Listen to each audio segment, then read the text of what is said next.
Chapter 595. In the face of the endless questions from the reporters, Lu Chen answered them with ease.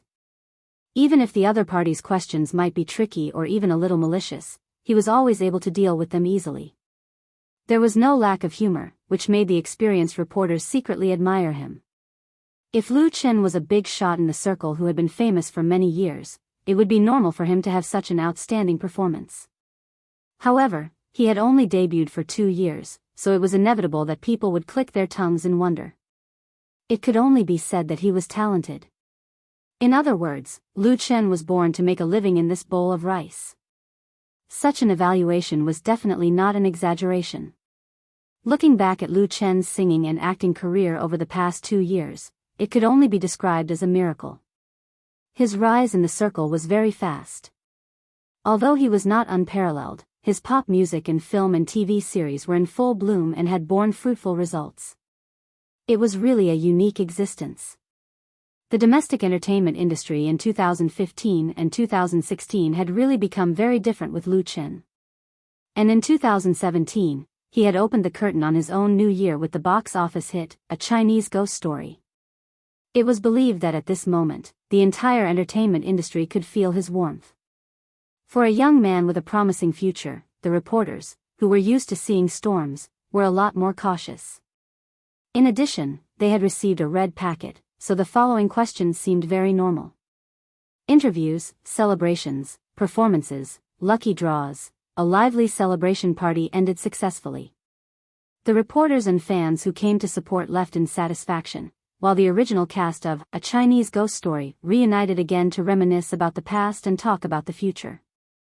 Lu Shi had booked a table in a high-class restaurant near Makati Cultural and Arts Center. Lu Chen, Chen Fei, Nie Mingzhu, Wan Xiaoquan, Chen Wenxiang, Ma Rongzhen, and the others were all gathered together. The atmosphere was harmonious and joyous. After 3 rounds of wine, Lu Chen specially toasted Ma Rongzhen and asked, "Uncle Ma, how have you been recently?" Ma Rongzhen drank the red wine in his glass in one gulp and said with a smile, "Thanks to young Master Lu, everything has gone smoothly." Today, he was wearing a brand-name suit. He looked energetic, and he looked at least 10 years younger. The celestial master celebrity from back then had returned. Everything was going well for Ma Rongzhen now. The success of A Chinese Ghost Story had turned him around. His net worth and salary were close to the peak of his heyday. He had endless film contracts and advertisements, and he had long gotten rid of his previous embarrassing situation. Chen Wenxiang teased, "Brother Ma is in the limelight now. The number of girls pursuing him can line up from Hong Kong and Kowloon to Central." Ma Rongzhen smiled bitterly and said, "Brother Chang, please be magnanimous and have mercy on me." He even made a gesture of begging for mercy, which made everyone laugh. Even Nie Mingzhu, who was whispering to Chen Fei, raised her head. Her bright eyes wandered as she pursed her lips into a smile. Putting aside Lu Chen and Chen Fei, A Chinese Ghost Story had made 2 people famous in Hong Kong. One was Ma Rongzhen, and the other was Nie Mingzhu, who played Nie Xiaoqian. However, unlike the proud Ma Rongzhen, Nie Mingzhu did not choose the path of a rising star after becoming famous. She appeared to be extremely low-key. She did not accept any announcements or advertisements, nor did she participate in shows. She even rarely appeared in public. Many media outlets wanted to interview her, but they were all turned away. She seemed very mysterious. However, this mystery did not damage Nie Mingzhu's popularity in Hong Kong. Her fans were increasing, and many people even named her the #1 beauty in Hong Kong. Therefore, it caused a lot of trouble in the circle. However, no matter how much the outside world was buzzing, Nie Mingzhu still did her own thing. She did not look like someone from the entertainment industry at all. However, this time, she happily agreed to come to the celebration of the 500 million box office of A Chinese Ghost Story. She even accepted many media interviews. She really gave face. Lu Chen knew through Chen Wenxiang that Nie Mingzhu's family background was not ordinary. Making movies was just her interest. Ma Rongzhen asked, "Young Master Lu, are you really not planning to make a second installment of A Chinese Ghost Story?" He knew that Lu Chen had transferred the follow-up movie rights of A Chinese Ghost Story to his partner, Jiayang Pictures, and that he had also received a high-priced contract from Jiayang Pictures. However, in the heart of this veteran actor, he still hoped that Lu Chen would be the lead actor in the sequel. The feeling of working with Lu Chen was really great. Ma Rongjin knew very well that if there was no Lu Chen, the second installment of A Chinese Ghost Story might have a good box office, but it would be wishful thinking if it wanted to win the same success as the first one. Many people in the Hong Kong film industry said that Yan Qixia was the essence of A Chinese Ghost Story, but Ma Rongjin knew very well that Lu Chen was the soul of this movie. Hearing Ma Rongjin's question, everyone turned to look at Lu Chen, including Nie Mingzhu. Lu Chen did not hesitate. He smiled but shook his head firmly and said, "No more." Although they knew the answer, everyone could not help but be disappointed. Most of the people present hoped to work together again, because the sense of accomplishment brought about by shooting a classic was really incomparable. Chen Wenxiang sighed and said, "What a pity," while feeling sorry. He also sincerely admired Lu Chen. One had to know that even many famous directors, after the success of their first movie, would strike while the iron was hot to rush to make a second or even a third movie. They would maximize the value of the successful movie, and even make it to the point where the audience was tired of it. In the history of Hong Kong's film industry, there was no lack of sequels that were made. For Lu Chen to be able to resist such temptation, one could imagine how strong his will was. Once he made a decision, he would not easily change his mind. Often, such people could achieve the greatest success. However, even Chen Wenxiang did not expect that while Lu Chen was refusing, there was something else. He took out the gift bags that he had prepared and handed them to Wan Shaoquan, Ma Rongjin, Nie Mingzhu, Chen Wenxiang, and the others. Everyone took them curiously. Nie Mingzhu asked, "What is it?" The square-shaped gift bag was quite heavy, and it was wrapped up nicely. Lu Chen smiled and said, "You will know when you open it." Nie Mingzhu did not stand on ceremony. She directly tore off the wrapping paper and was immediately stunned. It's a book. This gift bag was a hardcover edition of a novel. It was placed on the cover of the first ancient book, and the words, "The Smiling, Proud Wanderer," were very eye-catching. The smiling, proud wanderer. None of the people present were fools. Holding the set of 5 books in their hands, they all came to a sudden realization. Was this the second movie that Lu Chen was going to shoot? Did that mean that they would have a chance to work together again and shoot another movie together, a martial arts movie? Chapter 596. Wuxia movies were not a new genre. As early as the 70s and 80s, Xiangjiang's film companies had made many wuxia movies, which were quite popular at that time. But in the late 90s, due to the influence of Hollywood action blockbusters, Xiangjiang's local film industry was severely impacted. In order to cater to the appreciation of the new generation of young people, many types of movies, including zombie movies, ghost movies and wuxia movies, gradually disappeared. If someone else wanted to make a wuxia movie, Ma Rongjin, Chen Wenxiang and others, who knew the ups and downs of Xiangjiang's film industry very well, would definitely advise them not to get involved. But Lu Chen was different. Lu Chen proved his strong talent in movies with A Chinese Ghost Story, and A Chinese Ghost Story itself has a certain martial arts element. For example, at the beginning of the movie, the scene where Ning Kaichen met a swordsman killing bandits on the road was really exciting.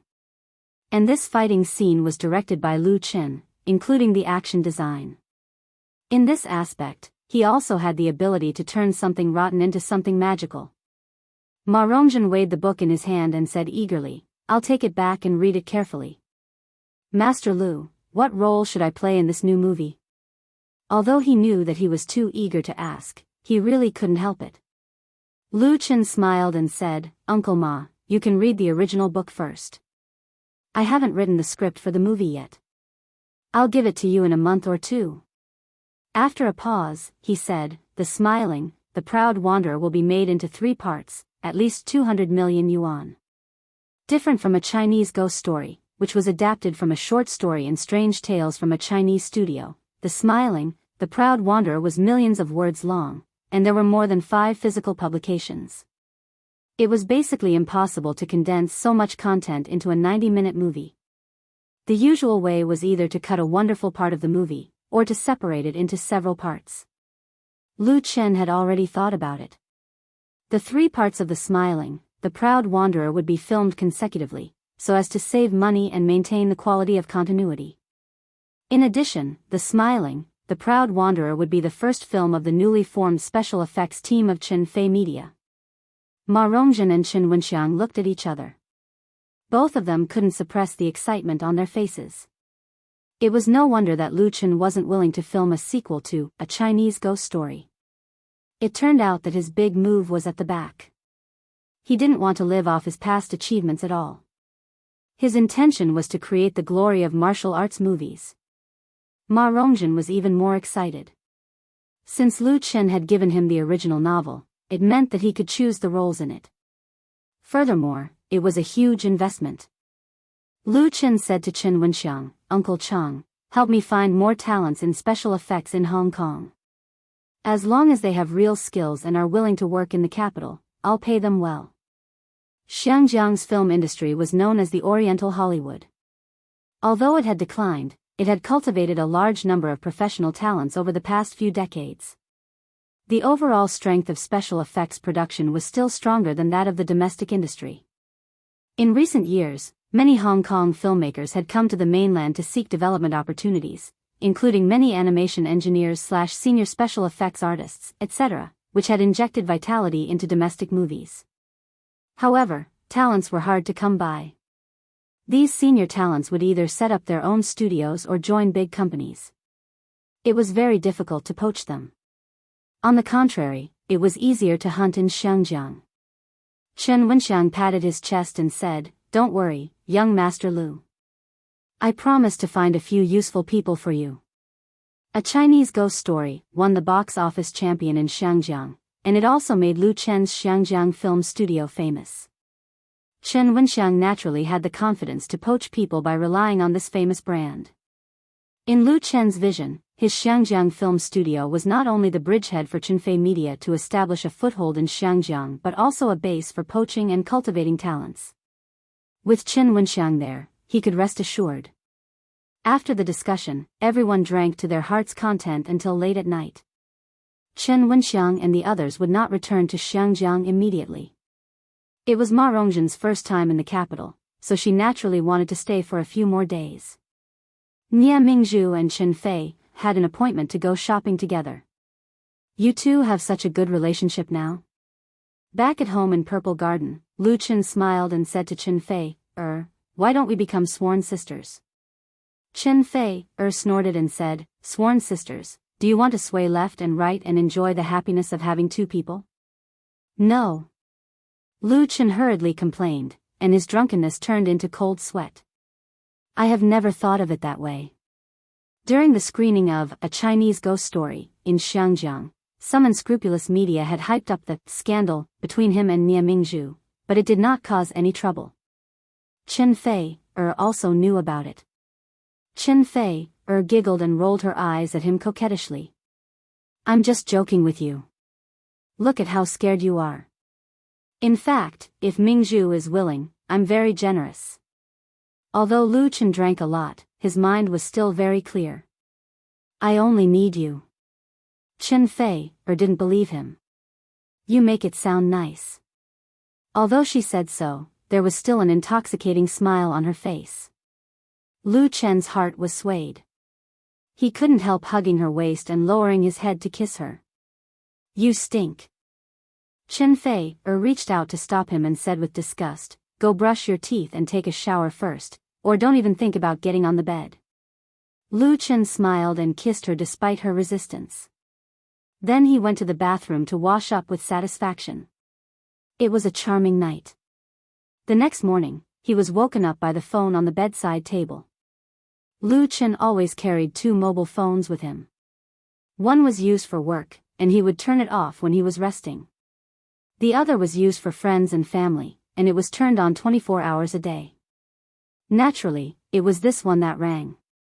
At this moment, Chen Fei, was still curled up in his arms and sleeping soundly. Last night, the 2 of them had a lot of fun. Lu Chen quickly reached out to pick up the phone, for fear of waking up his girlfriend in his arms. Hello? Who was calling him early in the morning? A familiar voice came from the phone. Lu Chen, this is Gao He. When will you have time to come to Hangzhou? Boss? Lu Chen was still a little confused and hadn't woken up yet. What's the matter? Is it important? Gao He laughed on the phone and said, if it's not important, I won't call you. I'll tell you a piece of good news. The games we made have been completed and can be launched at any time. Lu Chen suddenly woke up and said, you mean Happy Farm? Yes. Gao He replied decisively, it's Happy Farm. Chapter 597. Happy Farm is a social, mobile, web game based on planting. Users can play the role of a farm owner on a virtual farm, reclaiming land in their own farm, growing various vegetables, fruits, and so on. This idea was put forward by Lu Chen and provided the funds needed for game production and website operation. It was a new internet project in cooperation with Gao He. At the beginning, Lu Chen came up with this creative idea, first of all, to fulfill the ill-fated couple of Gao He and Wang Xiaoling, so that their love can blossom and bear fruit. Career is the basis of love. Thus, Lu Chen invested 5 million yuan, accounting for 80% of the shares. Gao He and Wang Xiaoling invested 500,000 yuan, accounting for 10%, and the other 10% was used as incentive equity to reward employees who have contributed. With the full support of Lu Chen and excellent creativity, Gao He chose to stay in Hangzhou and start his career with Wang Xiaoling. Wang Xiaoling, the young couple, quickly set up a new company in Hangzhou and recruited people to invest in the production of Happy Farm. As an interactive game that takes into account both mobile and web terminals, Happy Farm is not complicated, and can even be said to be quite simple. With sufficient funds and manpower, it can be completed in 2 or 3 months. Gao He took the 5 million yuan invested by both sides, the guarantee of follow-up capital investment from Lu Chen, and the complete creative idea. It can be said that it was clean and full. With a group of like-minded employees, it took less than 2 months to come up with the first version of Happy Farm. However, when he hurriedly handed over the game to Lu Chen for review, he was poured cold water by Lu Chen. Lu Chen pointed out the problems of the first version of Happy Farm, such as the number of vegetables and fruits that can be planted is too small, the props are not rich enough, the interaction is not strong enough, the art design does not meet the requirements of cute, and even the basic color is not attractive enough. Lu Chen understands that Gao He is eager to prove his ideas and the pressure of running the company, but since he has to do it, he must do it to the best. Only things that are seriously polished can have lasting vitality. After Lu Chen's criticism and reminder, Gao He's hot head finally calmed down. He humbly accepted the opinions and suggestions put forward by Lu Chen, settled down and continued to complete the game program, and hired experienced designers to redesign the game background, crops, props, etc. Happy Network was established in September last year, and it has been more than half a year now. Gao He finally came up with the final operating version and confidently reported the good news to Lu Chen. Although separated by the phone, Lu Chen can still clearly feel Gao He's joy and confidence at this moment. He also believes that his boss will not let him down. Then send me a copy of the game app. I'll try it out first. No problem. Gao He quickly sent an app installation file to Lu Chen through Feixin, and the file name showed that it was Happy Farm 1.0 internal beta. According to the plan, Happy Farm would focus on the mobile industry. It would focus on mobile phones and tablets, and would also take into account PC and web pages. The installation file was not large, and Lu Chen's mobile phone was a new model, so it only took 10 seconds to complete the installation. An icon containing the sun and farm elements appeared on the desktop of his mobile phone. He clicked on the icon, and the screen quickly turned pure white. A cartoon sun with sunglasses quietly appeared in the upper right corner. In an instant, it emitted thousands of golden rays of light. The words Happy Farm, which had been carefully designed in chibi font, appeared in the center. Below the theme were 4 options, such as login, registration, settings, and exit. Lu Chen clicked on the registration with interest, and the system switch interface prompted whether to use QQ bundled registration. QQ is the largest instant messaging software in China and even in the world. It has more than 1 billion registered users, and the highest number of online users has exceeded 300 million. It can be called a giant in the IT industry. Many domestic games, especially mobile and web games, support QQ login, which is very convenient for users, and Happy Farm is certainly no exception. Lu Chen quickly registered successfully and logged into the game. The system prompted him whether to join the list of friends who already have a farm. This function is to call those friends in QQ who have already registered Happy Farm. In the future, it can also be expanded to group friends to increase the range of choices. Lu Chen chose yes. The most attractive thing about Happy Farm is its strong interaction. The more friends who play with it, the more fun it is, which can make people fascinated and even addicted. This game was extremely creative. It was once popular in Lu Chen's dream world, but it did not bring too many benefits to the game producer. Because when it appeared, smartphones had just begun to develop, and the channel of profit from the web was much narrower. But now that Lu Chen has moved Happy Farm over, there is no problem at all. Nowadays, mobile games are very popular, and a large number of venture capital has poured into it, constantly creating a legend. He is very satisfied with the smoothness of the registration and the design of the transition animation. Although it is a small game, the carefully crafted things are completely different from the shoddy goods. What he needs is quality.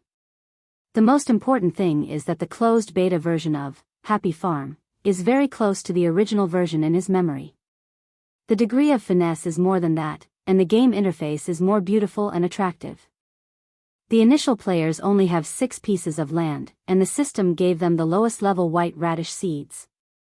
Lu Chen opened the friends list and found that there were already 2 friends in it. Needless to say, these 2 friends are Gao He and Wang Xiaoling. Both of them have high levels. Lu Chen selected Wang Xiaoling and opened her farm. He found that the farmland she planted was ripe for harvesting. He quickly stretched out his thief hand to steal the vegetables. As a result, when his thief hand just put on the ripe pumpkin, he only heard 2 loud woof woof. A yellow-haired puppy rushed out from behind the house and accurately bit his thief hand. System prompt: you failed to steal, dropped 2 gold coins, reputation value -1. Wang Xiaoling actually raised a watchdog. Lu Chen didn't know whether to laugh or cry. A closed beta version still has a dog, really? What kind of game is this? At this time, Chen Fei's voice sounded in his ear. It looks interesting.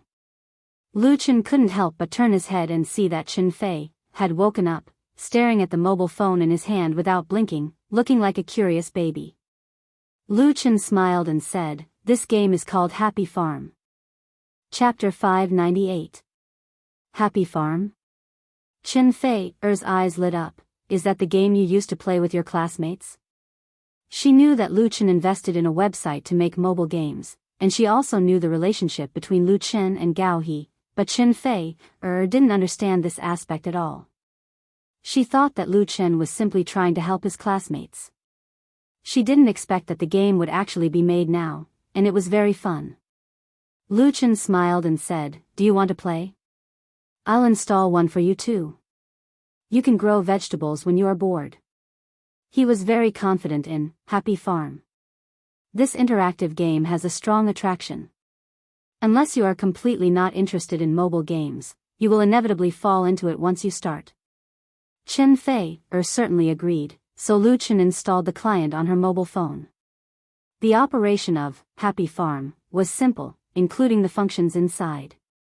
Not to mention an adult, even a few years old child can master it after playing a few times. So with the guidance of Lu Chen, Chen Fei quickly sowed white radish seeds on her farmland. Remember to water them regularly, get rid of insects and weeds. When the time comes, collect and sell them, then buy new seeds and plant them. The extra money can be used to buy new land, tools and advanced seeds. Remember, when they are ripe, you must collect them in time. I will steal them. Lu Chen smiled very treacherously. Because it was a beta version, although all the functions were complete, because it had not been officially launched. Chen Fei's farm friends were only Lu Chen. Chen Fei was so smart that she immediately found the loophole in it. Then if I delete you from my friends, will you not be able to steal? What she said was so reasonable that Lu Chen was speechless. Chen Fei laughed and proudly made a victory gesture at him. This is shameless. Lu Chen shook his head helplessly and said, I'm going to Hangzhou. Do you want to go with me? Happy Network was about to go online, and Happy Farm was officially launched. Of course, he had to go to Hangzhou to take command. They also needed Lu Chen. Chen Fei put down his cell phone, hugged his waist and said, I won't go. A Chinese ghost story is rushing to the 1 billion box office. One of us has to stay in Beijing. In fact, it didn't matter if Lu Chen went to Hangzhou City a few days later. He had been waiting for more than half a year, so it didn't matter if he waited for 8 or 10 more days. However, a Chinese ghost story had already accumulated a lot of energy at its current stage. It was like a rolling snowball, and as long as it maintained its momentum, it would be able to accumulate a higher box office. Whether he was in Beijing or not did not affect much. Chen Fei was more than enough. After thinking about it, Lu Chen said, all right, the other side is also very anxious. I'll be back in a few days at most. Chen Fei nodded and kissed him on the cheek. They didn't know when it started, but there was a tacit understanding between the two of them. They could understand each other's mood and intentions with a look and a movement. On April 13th, when the domestic box office of A Chinese Ghost Story continued to rush to a new peak, Lu Chen quietly left Beijing with his assistant and flew to Hangzhou in the afternoon. Gao He personally drove to pick him up at the airport. Third brother, you're really fast. Xiaoling said that you might not be able to come. When he saw Lu Chen, he was particularly happy and said, she and I just watched your A Chinese Ghost Story 2 days ago. It was so good. I also bought a set of peripheral souvenirs in the cinema. Lu Chen said with a smile, why didn't you say so earlier? If you had said so earlier, I would have given you a gold limited edition set. Gao He laughed, to increase the sales of your movie. Because of his relationship with Lu Chen, he often watches the entertainment news now. He knows that A Chinese Ghost Story has recently been a great success in China. The box office and the sales of peripheral products have become hot topics in the media. He knows what both mean to Lu Chen. The two haven't seen each other for a while, so they naturally had a good chat. They talked and laughed all the way to the company. The full name of the company established by Lu Chen and Gao He is Happy Digital Interactive Entertainment Company, Limited, or Happy Entertainment for short. It mainly operates projects and businesses related to online games and mobile games. Happy Entertainment is located in the new Binjiang IT Industrial Park in Hangzhou. It is known as the entrepreneurial incubator of Zhejiang New Youth. New internet-related companies settle in it and can enjoy multiple support policies from the government. The current Happy Entertainment is still a small company. The office is only less than 200 square meters in size, and there are about 30 employees. But although it is small, it has all the necessary departments, including technology, marketing, customer service, finance, and logistics. When Lu Chen arrived, it was not time to get off work yet. Most of the employees were there. Gao He gathered everyone and said loudly, everyone, welcome our chairman, Mr. Lu Chen. The employees immediately applauded hard, and everyone showed an excited look, especially the female white-collar workers in the marketing and customer service departments. Their eyes were shining. Everyone knows that the biggest shareholder of Happy Entertainment is the big star in the entertainment industry, Lu Chen. Many people chose to join Happy Entertainment because of this. It's just that this is the first time everyone has seen him in person, so they are naturally more excited. It's very encouraging. Lu Chen smiled and said, thank you. Everyone has worked hard during this time. Our Happy Network and Happy Farm are about to go online. Thank you for your efforts. I hope that I can work with all of you to turn Happy website into the best gaming website in the country and make Happy Entertainment the top gaming company in the industry. If it wasn't for your hard work and wisdom, we wouldn't have succeeded. You are the most valuable asset the company has. As soon as his voice fell, there was another warm applause in the office area. Gao He added, "Our chairman just said that this month's bonus will be doubled." Wow! This time, the morale of the employees directly reached the max. After meeting and talking with the employees, Lu Chen chatted with Gao He in the CEO office. "Where's Xiaoling? Where did she go?" Gao He said, "She went to 7795 headquarters to talk about the platform cooperation. She should be back soon." Lu Chen nodded. 7795 is a well-known web game and small game publishing platform in China. The daily traffic is very high. The company headquarters of this website is in Hangzhou, so it naturally became the first choice website for Happy Farm to promote. But as for how to promote Happy Network and Happy Farm, Lu Chen has his own ideas.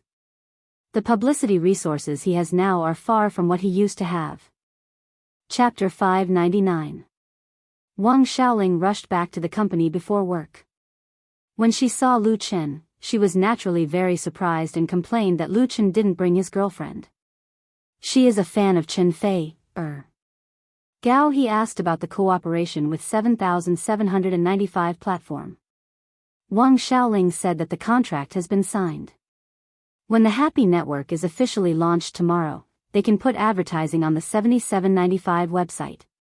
7795 claims to have more than 50 million registered members, and more than 10 million daily IP visits.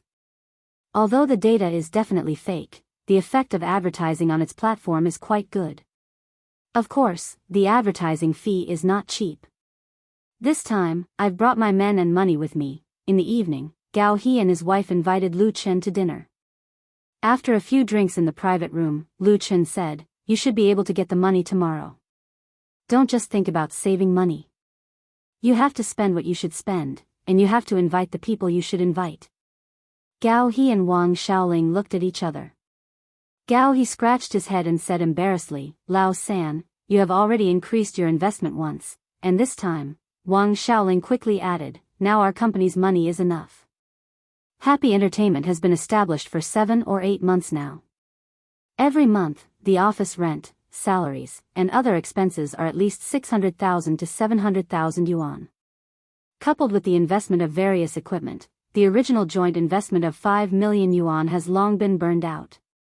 It was Lu Chen who added a sum of money to maintain the situation. Gao He and Wang Xiaoling are both recent college graduates. They have no experience in running a company. When they came here, they paid a lot of tuition fees, and then they have been burning money without any income. Naturally, the two of them will not be calm. When Lu Chen increased his investment, he did not dilute their shares at all. It remained unchanged at 10%. Now that he wants to invest money again, the pressure on the two of them is very great. Lu Chen smiled and shook his head and said, "Enough? That's impossible." After a pause, he continued, "For this game, Happy Farm, we have to invest at least 10 million yuan in publicity, and we have to continue to increase it in the future, and then there is the development of new projects, 10 million yuan in publicity fees." Both Gao He and Wang Xiaoling are stunned because Happy Farm is just a small game. It belongs to the leisure virtual business category in online games. The production cost is very low.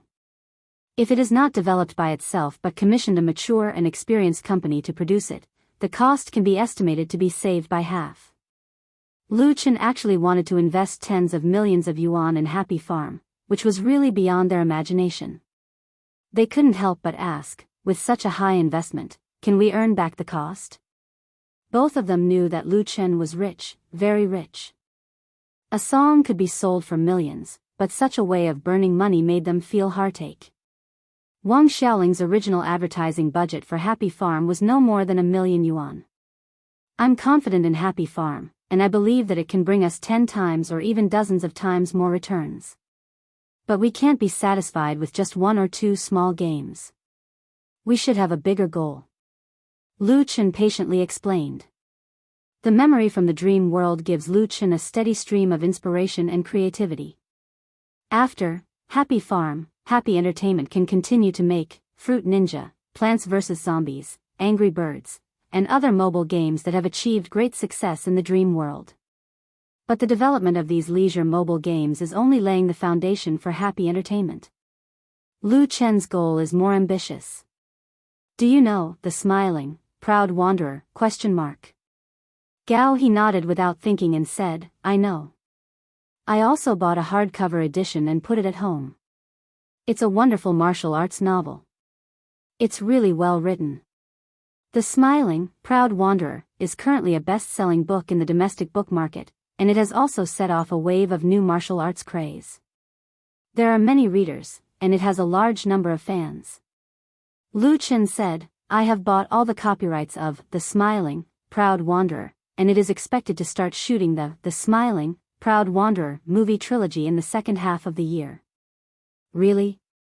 Gao He suddenly opened his eyes wide and showed a look of surprise. That's great, you must play Ling Hu Chong, right? Lu Chen smiled and said, we'll talk about this when the time comes. I won't hide it from you.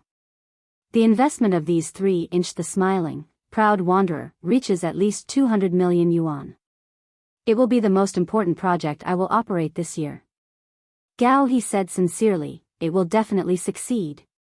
Wang Xiaoling, who was sitting next to him, asked thoughtfully, Lu Chen, are you also going to adapt The Smiling, Proud Wanderer into a mobile game?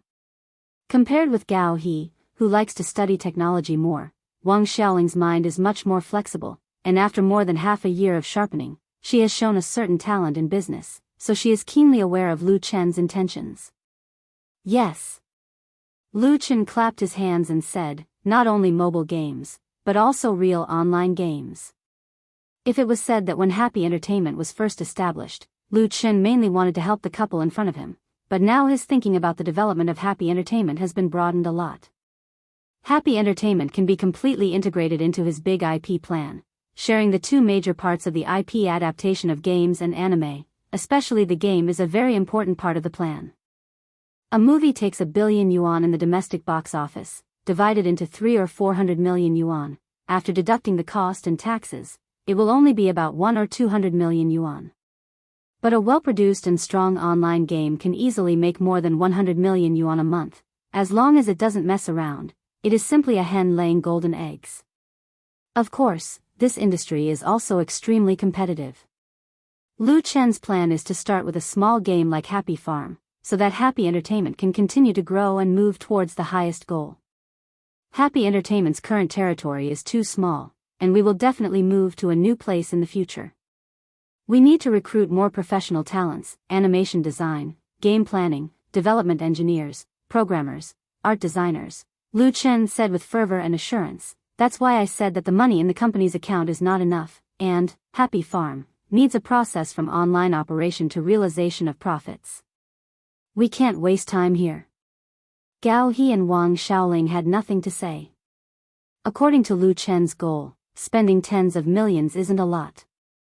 There was a huge difference between Happy Farm and the Smiling, Proud Swordsman online game, including mobile games. The latter required a lot of manpower and resources to develop. Thinking that the two will still own 10% of the shares of Happy Entertainment in the future, it feels like a dream. Lu Chen raised his glass and smiled, don't think too much about it now, come, let's drink to success. Tomorrow is the day that Happy Farm is officially launched. Chapter 600. At 6:30 in the morning, Gao He woke up from his sleep on time. When he was in college, he played games very late at night and often woke up at 8 or 9 o'clock during the day. His life was peaceful and comfortable. He had like-minded friends and a gentle and considerate girlfriend. He was really happy. It wasn't until graduation that he realized that life turned out to be so cruel. Fortunately, Gao He persisted. In order to have a better future with Wang Xiaoling, and in order to live up to Lu Chen's good intentions, he put all his efforts into Happy Entertainment. Every day, he would get up early and return late, rain or shine. He often stayed up all night in the company, just to come up with the best products. The Happy Farm, which has just been completed, carries his dream without regrets. And today is the day when Happy Farm officially operates. It's an important day. Memories emerged in his mind, and Gao He's mind became very clear. He bowed his head and kissed Wang Xiaoling, who was still sleeping, and quickly got up to put on his clothes. Today, he will be the first to arrive at the company. You're awake? At this time, Wang Xiaoling also woke up. She opened her sleepy eyes, raised her head, and asked in a daze, "What time is it?" Gao He smiled and said, "It's just 6:30, you should sleep a little longer." Wang Xiaoling rubbed her eyes, gave him a white look, and said, "How can I fall asleep?" She also got up. Last night's party with Lu Chen touched the two of them a lot. Originally, both Gao He and Wang Xiaoling just wanted to run Happy Entertainment well. They didn't want to be at the top of the industry. They just wanted to earn back the investment cost and be satisfied with a car and a house. After knowing Lu Chen's vision for the future of Happy Entertainment, the two found that their vision was too shallow and their goals were too small. Everyone has ambitions in their heart, but some are big and some are small, and some are buried very deep. Lu Chen's heroic words easily aroused the ambitions of Gao He and Wang Xiaoling. As the first step to realize their ambitions, the success of Happy Farm is crucial. At this moment, Gao He's mood was uneasy, and Wang Xiaoling was excited.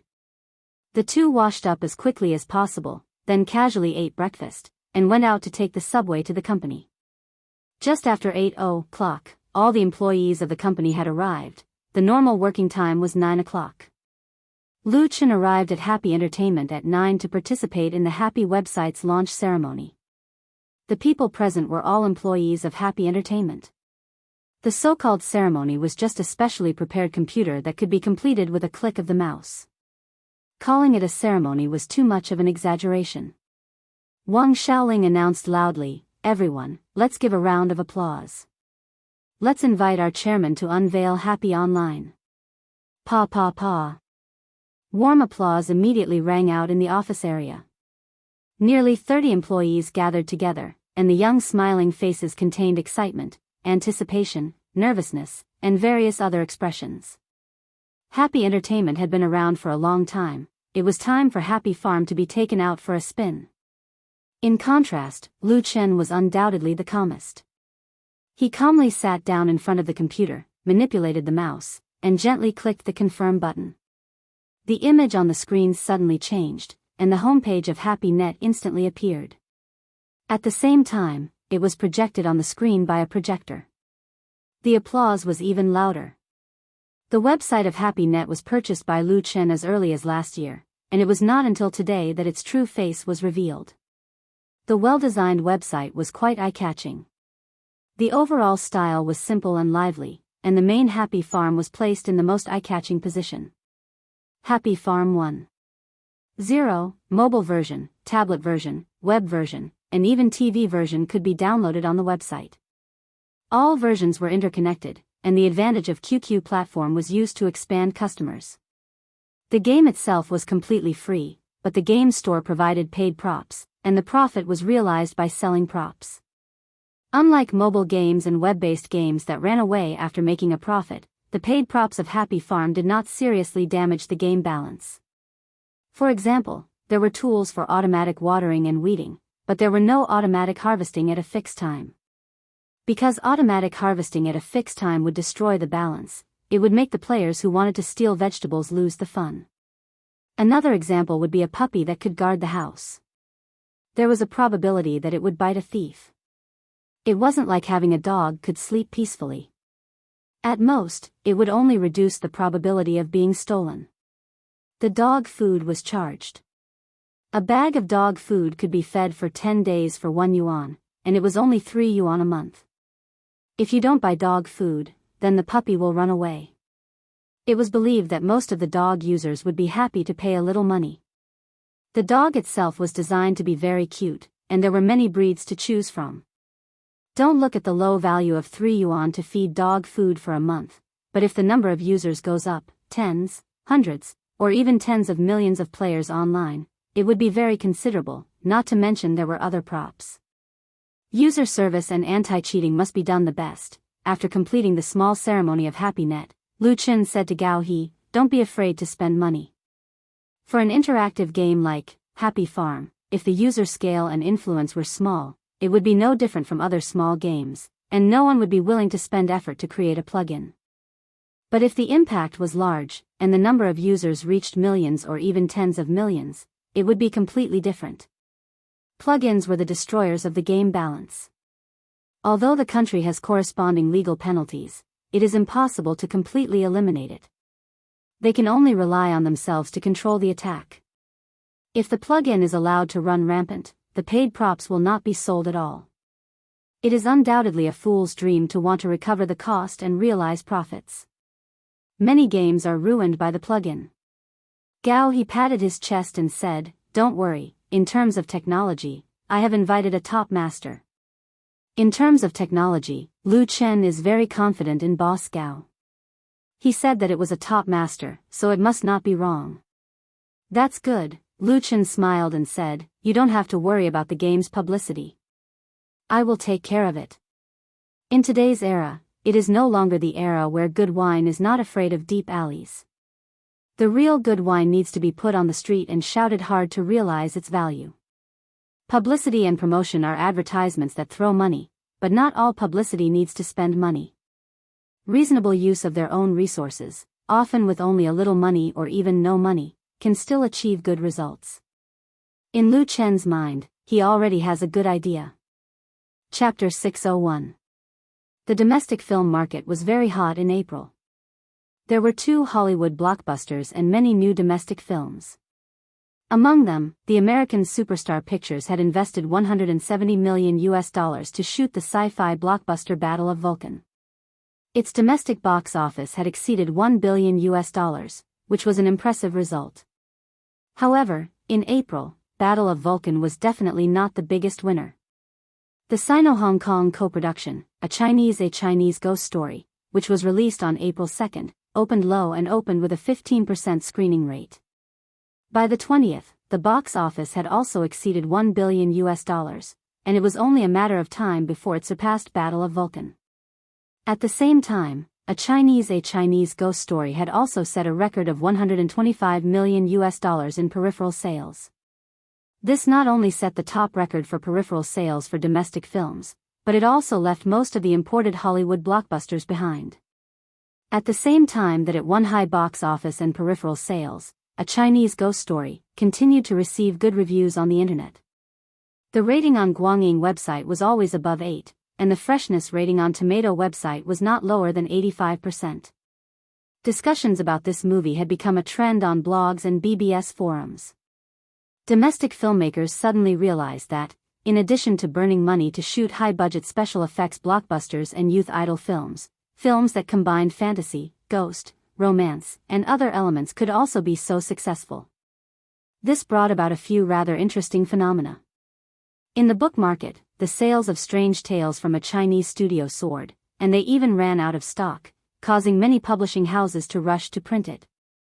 There were also many famous screenwriters in the industry who had received invitations from film companies and entertainment media companies to adapt the stories in Strange Tales from a Chinese studio. There were close to 500 short stories in Strange Tales from a Chinese Studio. The famous ones included Liansheng, Fragrant Jade, Little Xia, etc.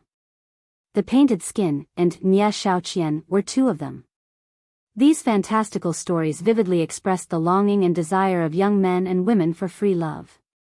The characters in the stories were vivid, the plots were bizarre, the structure was rigorous and ingenious, and the writing style was concise and exquisite. It could be said to be the pinnacle of classical short stories and was very suitable for film adaptation. With a successful example like A Chinese Ghost Story, those sharp-witted investors naturally had their eyes on this collection of novels from the Qing dynasty. It was estimated that there would be many film adaptations released this year and next. The author of Strange Tales from a Chinese Studio, Pu Songling, was from the Qing dynasty. He would not have any copyright requirements, so the cost of the adaptation could be said to be very low. As long as they followed the same pattern as A Chinese Ghost Story, they would be able to follow the trend and make some money. At this time, everyone also habitually ignored the huge investment, but box office failure, Painted Skin.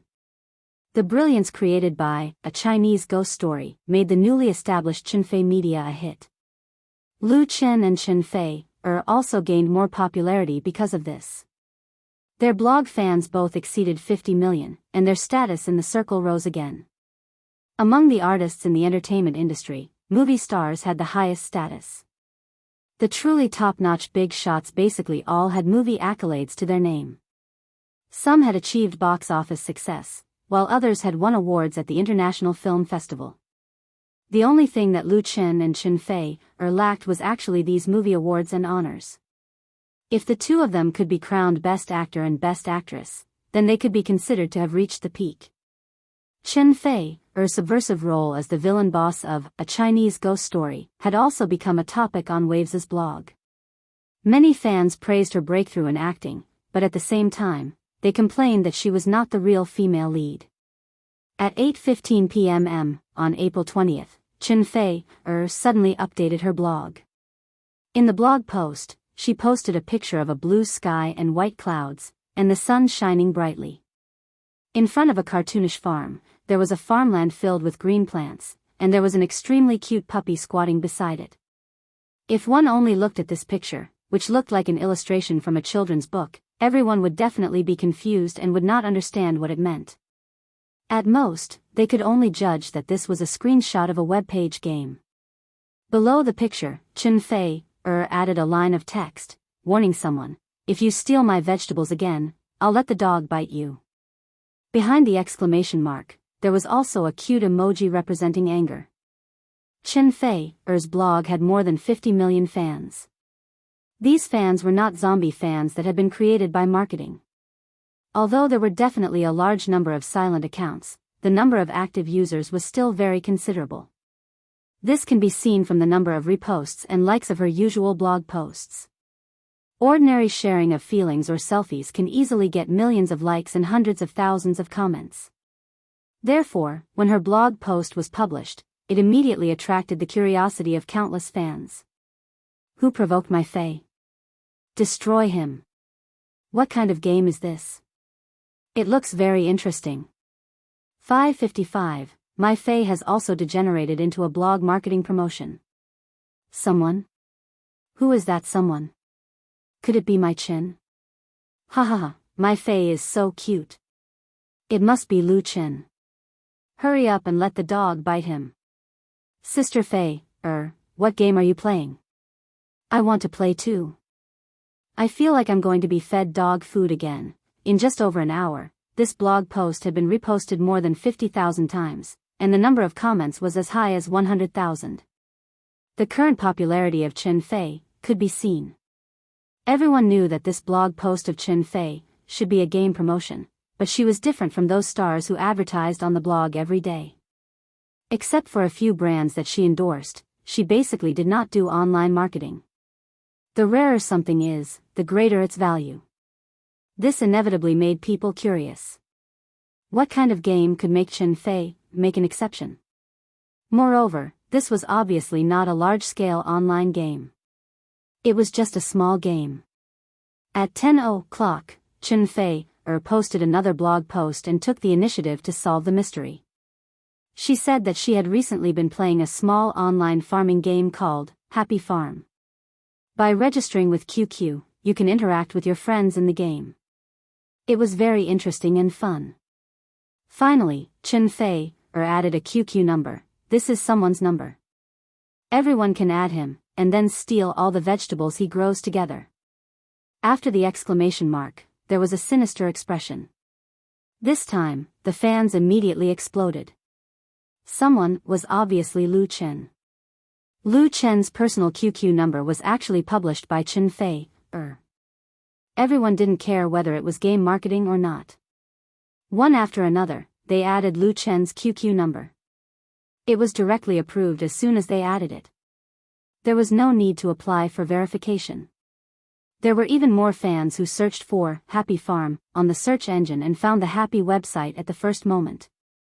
Chapter 602. You have to compensate me.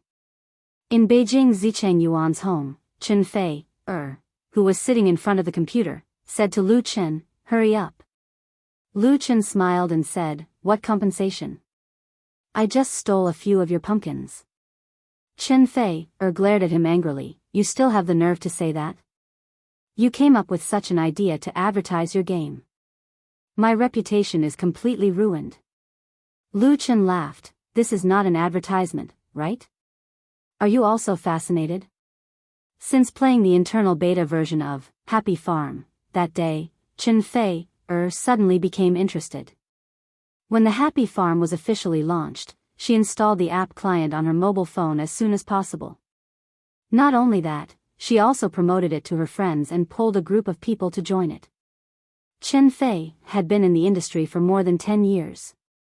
The people she usually came into contact with were basically people in the industry. Of course, most of her friends were also people in the industry. Everyone gave her face to download and install the app, but she basically did not have much time to play. However, Happy Farm was different from ordinary online games. It was a casual game. Some people played their mobile phones in their spare time at work. First, out of curiosity or something else, they logged into Happy Farm as a pastime.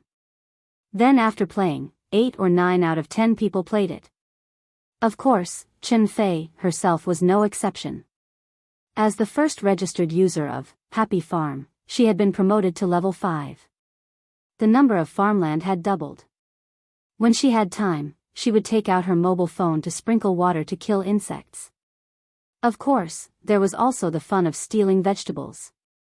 The 2 blog posts she had previously posted were the game marketing methods that Lu Chen came up with.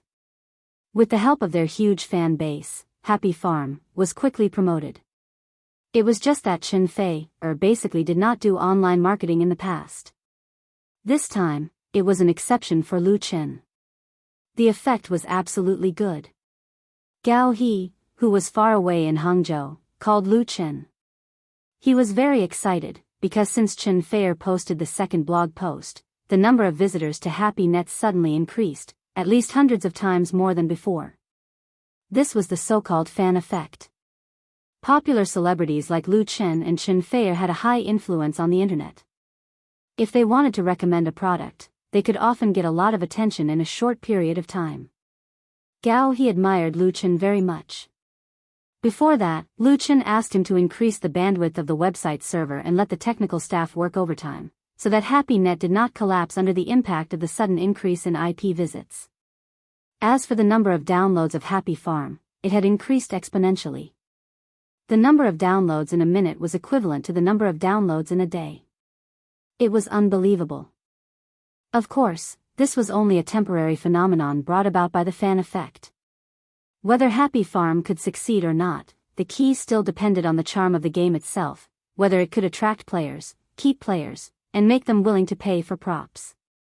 In the lower right corner of the computer screen, 2 QQ numbers showed that they were in the login state. One of the icons was flashing wildly, showing that a large amount of information was being transmitted. This QQ number was the number published by Chen Fei on his blog.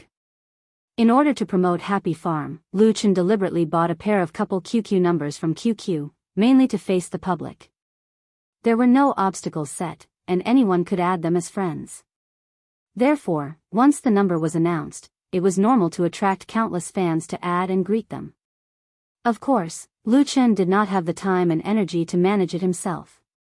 In the end, he had to throw it back to the company's public relations and marketing department. But tonight, he still took the time to reply to several fans in person. As for Chen Fei, he picked up the tablet and continued to browse the blog. The fans were enthusiastic. Sister Fei, rest assured, we will definitely steal all of Lu Chen's dishes. I just downloaded and installed it. I'm still learning. What's your QQ number? Please add me as a friend. 10,000-ton copper ball. This game is very simple, very easy to learn, and the production is quite good. It's a bit interesting. I like to play small games the most. For casual games like Happy Farm, the learning index is the lowest. As long as one is not stupid, anyone can learn it within a few minutes, and there will be no obstacles. However, because of the lack of challenge and learning, players are easily tired and give up after a few rounds. It is very difficult to rely on the small game itself to make money. At most, they can make some advertising to achieve profit. Although, Happy Farm belonged to the category of casual games. Its level of exquisiteness and interactivity were incomparable to other games of the same kind, especially the latter, which had an addictive magic. After Chen Feier and Lu Chen's cooperation in marketing, Happy Farm became popular in a very short period of time. It first caused an impact in the two's fan circle, and then spread like a plague. Computers, tablets, mobile phones. More and more people installed the Happy Farm client, either through advertising in the media, seeing it on blog forums, or being recommended by relatives and friends. Happy Farm also relied on the powerful resources of QQ, making it easy for players to interact with others in the game, making stealing vegetables a craze. When A Chinese Ghost Story was taken off the shelves on May 1st, National Day, this casual game had already set off a craze for people to steal vegetables. The speed and influence of the game left everyone in the gaming world dumbfounded. There were also a lot of negative news, such as children secretly using mobile phones to steal vegetables during class, white-collar workers opening web pages to steal vegetables at work, and some people got up in the middle of the night to go online in order to steal and pick vegetables, which affected their rest. However, these negative news could not affect the spread of Happy Farm. The number of registered users soared to more than 50 million in more than half a month, of which more than half were active users. This figure was very scary, and the surge in users also brought rolling money to Happy Network and Happy Entertainment. Although the props sold in Happy Mall were very cheap, they couldn't support the huge number of users. Therefore, after experiencing the process of burning money for more than half a year, Happy Entertainment smoothly embarked on the principle of profitability, continued to recruit people to expand their strength, and moved towards a higher goal. Lu Chen gave the power to control and manage Happy Entertainment to Gao He and his wife, and led Chen Fei Media to start preparing for the third TV series. In addition, there was also the recording of the reality show, The Voice of China. Chapter 603. East Coast District, Huhai. It was already 3:00 in the morning when Anshin returned to her apartment. She opened the door carefully with the key. She didn't turn on the light after entering the apartment. She only used the light from her phone's screen to light up the room. Then she tiptoed to her room. The 70-square-meter apartment was divided into 4 rooms. There were 7 people in total, including Anshin. She had been living with a friend for almost 2 years.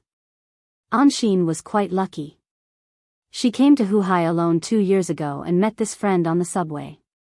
She moved in the next day, which saved her a lot of money and a lot of trouble. Anshin, who was 23 years old, was a singer, a folk singer who took the lyrical route. She was currently singing in a bar in the old French concession of Shanghai. She could be considered as a member of the drifters. Those who lived in the capital were called drifters, and those who lived in Huhai were called drifters. Anshin couldn't survive in the capital, so she didn't have a good life in Huhai. Although many people appreciated her singing and voice, her ordinary appearance and body made it impossible for her to make a name for herself in this circle of talents. To put it bluntly, even if she wanted to sell herself, no one would pay for it. Therefore, other than a guaranteed salary, she usually didn't earn much in tips. In Shanghai, which was the most populated city in the world, she could barely survive. This was an era where appearance mattered a lot, and Anshin didn't belong to this era. "You're back," she had just put down her backpack when she heard a sleepy voice behind her. Anshin didn't turn around in surprise. She answered, "Yes, I woke you up. Go back to sleep." The other person nodded and didn't say anything else. Anshin moved more carefully. She took off her coat and shoes and crawled into bed. She had already washed up in the bar, so that she wouldn't disturb others in the apartment. There was only one bathroom in the apartment, and the living room was separated into 2 separate rooms. The soundproofing was very poor. Because of this, it was easy for neighbors to have conflicts. Anshin didn't like to argue with others, so she would rather trouble herself. She was very tired. The warm bed gave an excellent warmth. Usually, she would fall asleep quickly after closing her eyes, but for some reason, she was still awake tonight. It was the Labor Day holiday these few days. There were many tourists from other places, so the bar's business was particularly good. It was rare for her to go to a few more venues and earn an extra 1 or 2,000 yuan. However, he couldn't keep the money. His family had called him yesterday, so he definitely needed to send the money back today. She was the eldest in the family, and she had 2 younger brothers and sisters. The annual school fees were not a small expense. Her parents were not in good health, so they did not earn much and often had to take medicine. Anshin wondered if she should find another part-time job during the day. Otherwise, she wouldn't be able to hold on any longer. As she thought about it, she felt drowsy and fell asleep unknowingly. She slept until the sky turned dark. An Exian was woken up by a strange itch on the tip of her nose. Achoo! She sneezed fiercely and heard a giggle in her ears. Little lazy pig, get up quickly. An Exian ignored the man. She turned over and tried to go back to sleep, but a cold hand reached into her arms. Aya, do you want to die? This time, Anshin couldn't go back to sleep anymore. She sat up in embarrassment and prepared to fight back. The man who was messing with her was, of course, her hometown. The 2 of them were best friends, and they had a very good relationship. Not a scaredy cat, it's already midnight. I brought you KFC. Are you touched? She waved the plastic bag in her hand at Anshin. The white bag had the words, Colonel of KFC, and KFC written in red on it. It was very eye-catching and very tempting. Anshin was shocked when she smelled the food. Why are you so generous to buy KFC? Her hometown friend worked as a salesperson in a shopping mall. His family situation was similar to hers. Usually, he was very thrifty like her. Under normal circumstances, he was reluctant to spend money at KFC. A hamburger that couldn't fill his stomach was more expensive than rice. Her hometown friend smiled and said, it's someone else's treat, and I got you a share. Are you touched? Give yourself to me. As long as you like it. Anshin happily took the bag of food and winked at her friend. I'm yours today. Her friend had goosebumps all over her body and said, it's too numb. I don't have the luck to enjoy it. The 2 of them chatted and laughed, and even shared the chicken wings. Anshin sat on the bed until she was full and was satisfied. You'll stay here with me? Don't you need to go to work in the afternoon? Her hometown friend nodded and said, I'll take the afternoon off. I'm so tired these few days.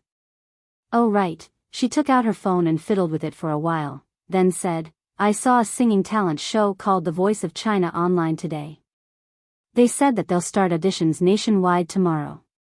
There's an audition venue in Shanghai. Do you want to go and try it out? The Voice of China? Even Anshin had never heard of this name. There were so many talent shows these days, and there were so many different kinds of talent shows. She shook her head subconsciously. Anshin once had the dream of becoming a star, and had participated in talent shows before. However, she did not even make it to the official competition. That was because her appearance was too ordinary and did not meet the requirements of others. In the current talent shows, apart from those with strong backgrounds, most of the contestants were handsome men and beautiful women. At the very least, they had to be talented and able to compose songs. For a singer like her who only had singing skills without any distinguishing features, unless she was extremely lucky, she would not stand a chance at all. After being rejected a few times, Anshin was disheartened and buried her dream deep in her heart. You really don't want to go? Her hometown friend said regretfully, I've always thought that you're better than many other celebrities. It'll be a pity if you don't try it out.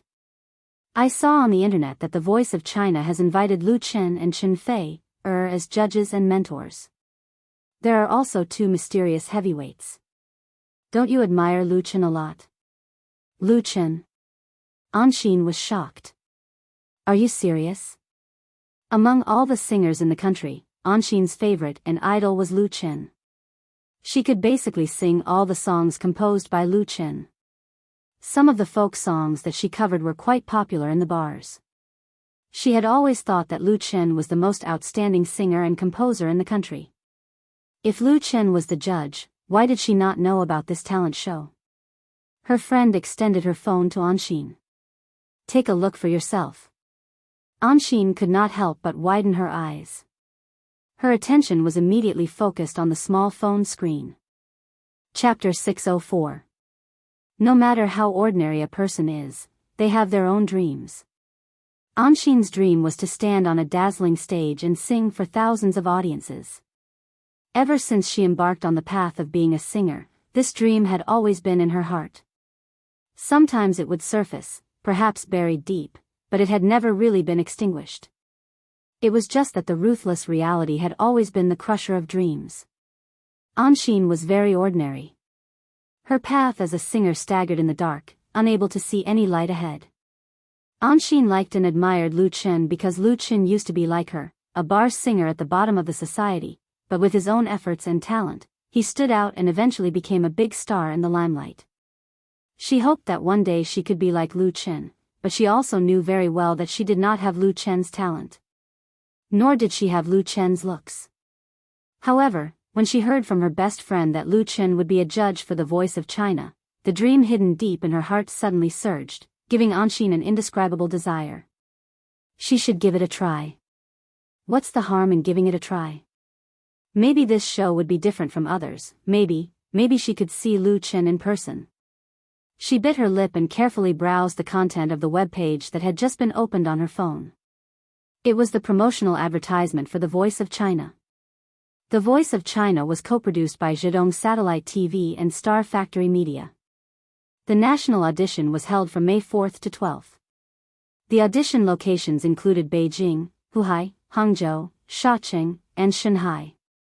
There was no division. The singers who passed the audition would participate in the official mentor audition in Hangzhou on May 15th. Star Factory Media announced on its official website and Weibo that the 4 celebrity mentors of The Voice of China were confirmed to be Lu Chen and Chen Fei, while 2 other heavyweight mystery guests would be announced in the near future.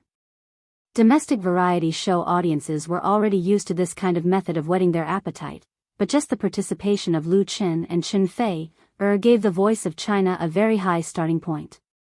At present, in the domestic pop music industry, this perfect couple was so popular that few big stars could compare with them. Last year, both of their new albums achieved great success, and Chen Fei's position as the queen of music was unshakable. Not only did they have a singing career, but they also expanded in the film and television industry.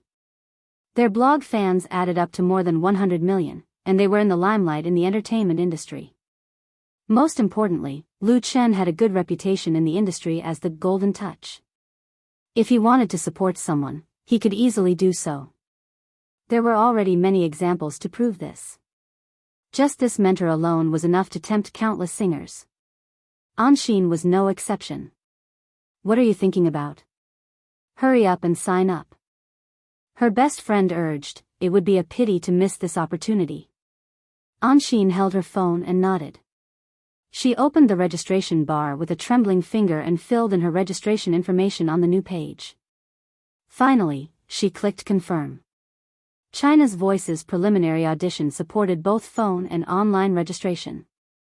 Once the registration was successful, the officials would assign a contestant number and the time for the audition. So all an Xian had to do now was wait.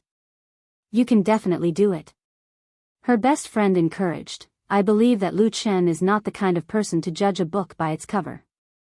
He will definitely like your singing. Anshin's eyes teared up, and she suddenly hugged her. Xiao Wen, thank you. She did not have many friends in this unfamiliar big city, and Xiao Wen was her best friend. When she was at her lowest point, Xiao Wen took her in and gave her a place to stay. Although it was small, it was warm. Xiao Wen was stunned for a moment, then hugged her back and said, "What are you thanking me for? We're from the same hometown. I just hope that you can become famous, so I can bask in your glory. How about being your assistant?" As she spoke, she began to laugh. "What assistant? I'll at least be your manager." Anshin laughed as well. She wiped the tears from the corner of her eyes and said, "If I become famous, I'll pay for your brother's wedding and wife." Anshin and Xiao Wen were from the same place, but an Xian lived in a county city, while Xiao Wen lived in a village. Xiao Wen was also the eldest in the family, and had started working at a young age. According to her, she came out to earn money for her brother's wedding. With the customs of her hometown, it was impossible to get a wife without several $100,000. Both of them were in the same boat, and so they became good friends. Xiaowen smiled and said, "Then it's a deal." She made it sound as if an Exian was really going to become famous soon.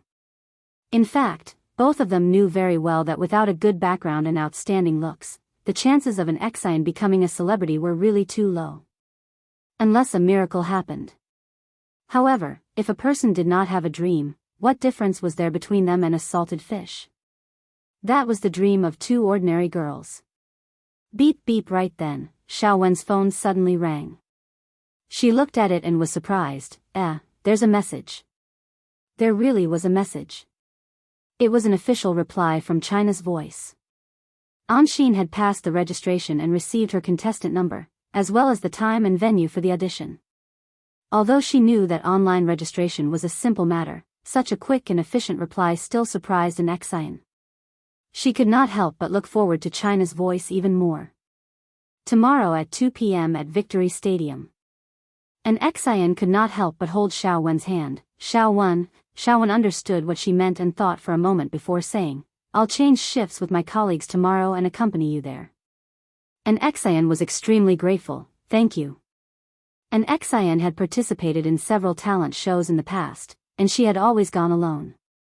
Logically speaking, there was no need to trouble others this time, but she did not know why, but she felt very nervous.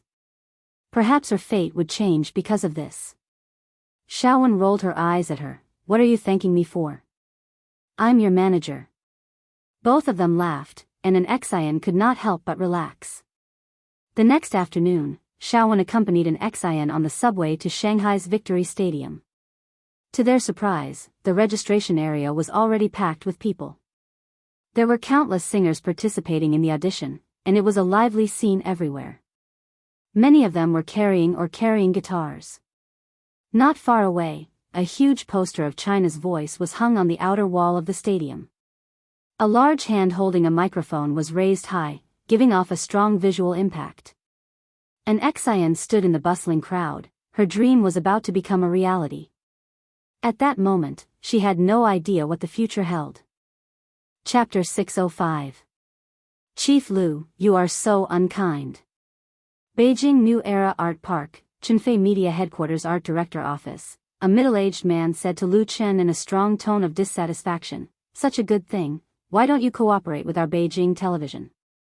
Although Lu Chen is the legal representative of Chenfei Media and owns 45% of the shares, his position in the company is the art director. The chairman and general manager of the company are held by Chenfei, and Lu Shi, respectively. Due to the purchase of the house originally rented by Yu Jizhong Studio, Chenfei Media, which now occupies the entire building, has an operating area of 1,800 square meters, so Lu Chen has also changed to a more spacious and comfortable workspace. Lu Chen brought a cup of coffee that had just been mixed to the other party and said with a smile, "That program was made by a friend.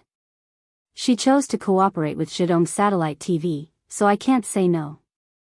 When Lu Chen moved to the new workroom, Chenfei gave him a valuable coffee machine and drink combination, with coffee beans imported from the place of origin, so that he could make a cup of coffee to relax his mood after his busy work. Tian, of course, the person who can make Lu Chen mix coffee by himself will not be an ordinary person. The guest who complained to him was Chen Qi, the deputy director of Beijing Television. The two knew each other very early, and the relationship between them was also very good, so there was no problem in joking. Chen Qi picked up the coffee and took a sip, and his eyes suddenly lit up. Authentic. I didn't expect Chief Lu to be so skilled in making coffee. I admire you. Lu Chen said with a wry smile. Director Chen, you'd better call me Xiao Lu. The deputy director of Beijing Television came to his office today and was also an uninvited guest. The two of them were talking about China's Voice, which was currently making a big splash in the audition work. I've seen that girl Tian. When she saw me, she had to call me uncle. Chen Qi put down the coffee cup and said, you must have a share in the media company she runs, right? It's only right for you to help yourself, but you can't let Zhejiang satellite TV station monopolize it. Currently, in the domestic television industry, China's The Voice was undoubtedly the most anticipated talent show. The reason was very simple. The judges and mentors for this newly launched singing talent show had already been selected to be Lu Chen, Chen Fei, and Liao Jia. There was still one more important person that had not been announced. But just these three alone were enough to cause a stir in the industry. Needless to say, Lu Chen and Chen Fei were already very popular. One could just go to the Waves blog and see how popular they were. Their combined fans exceeded 100 million.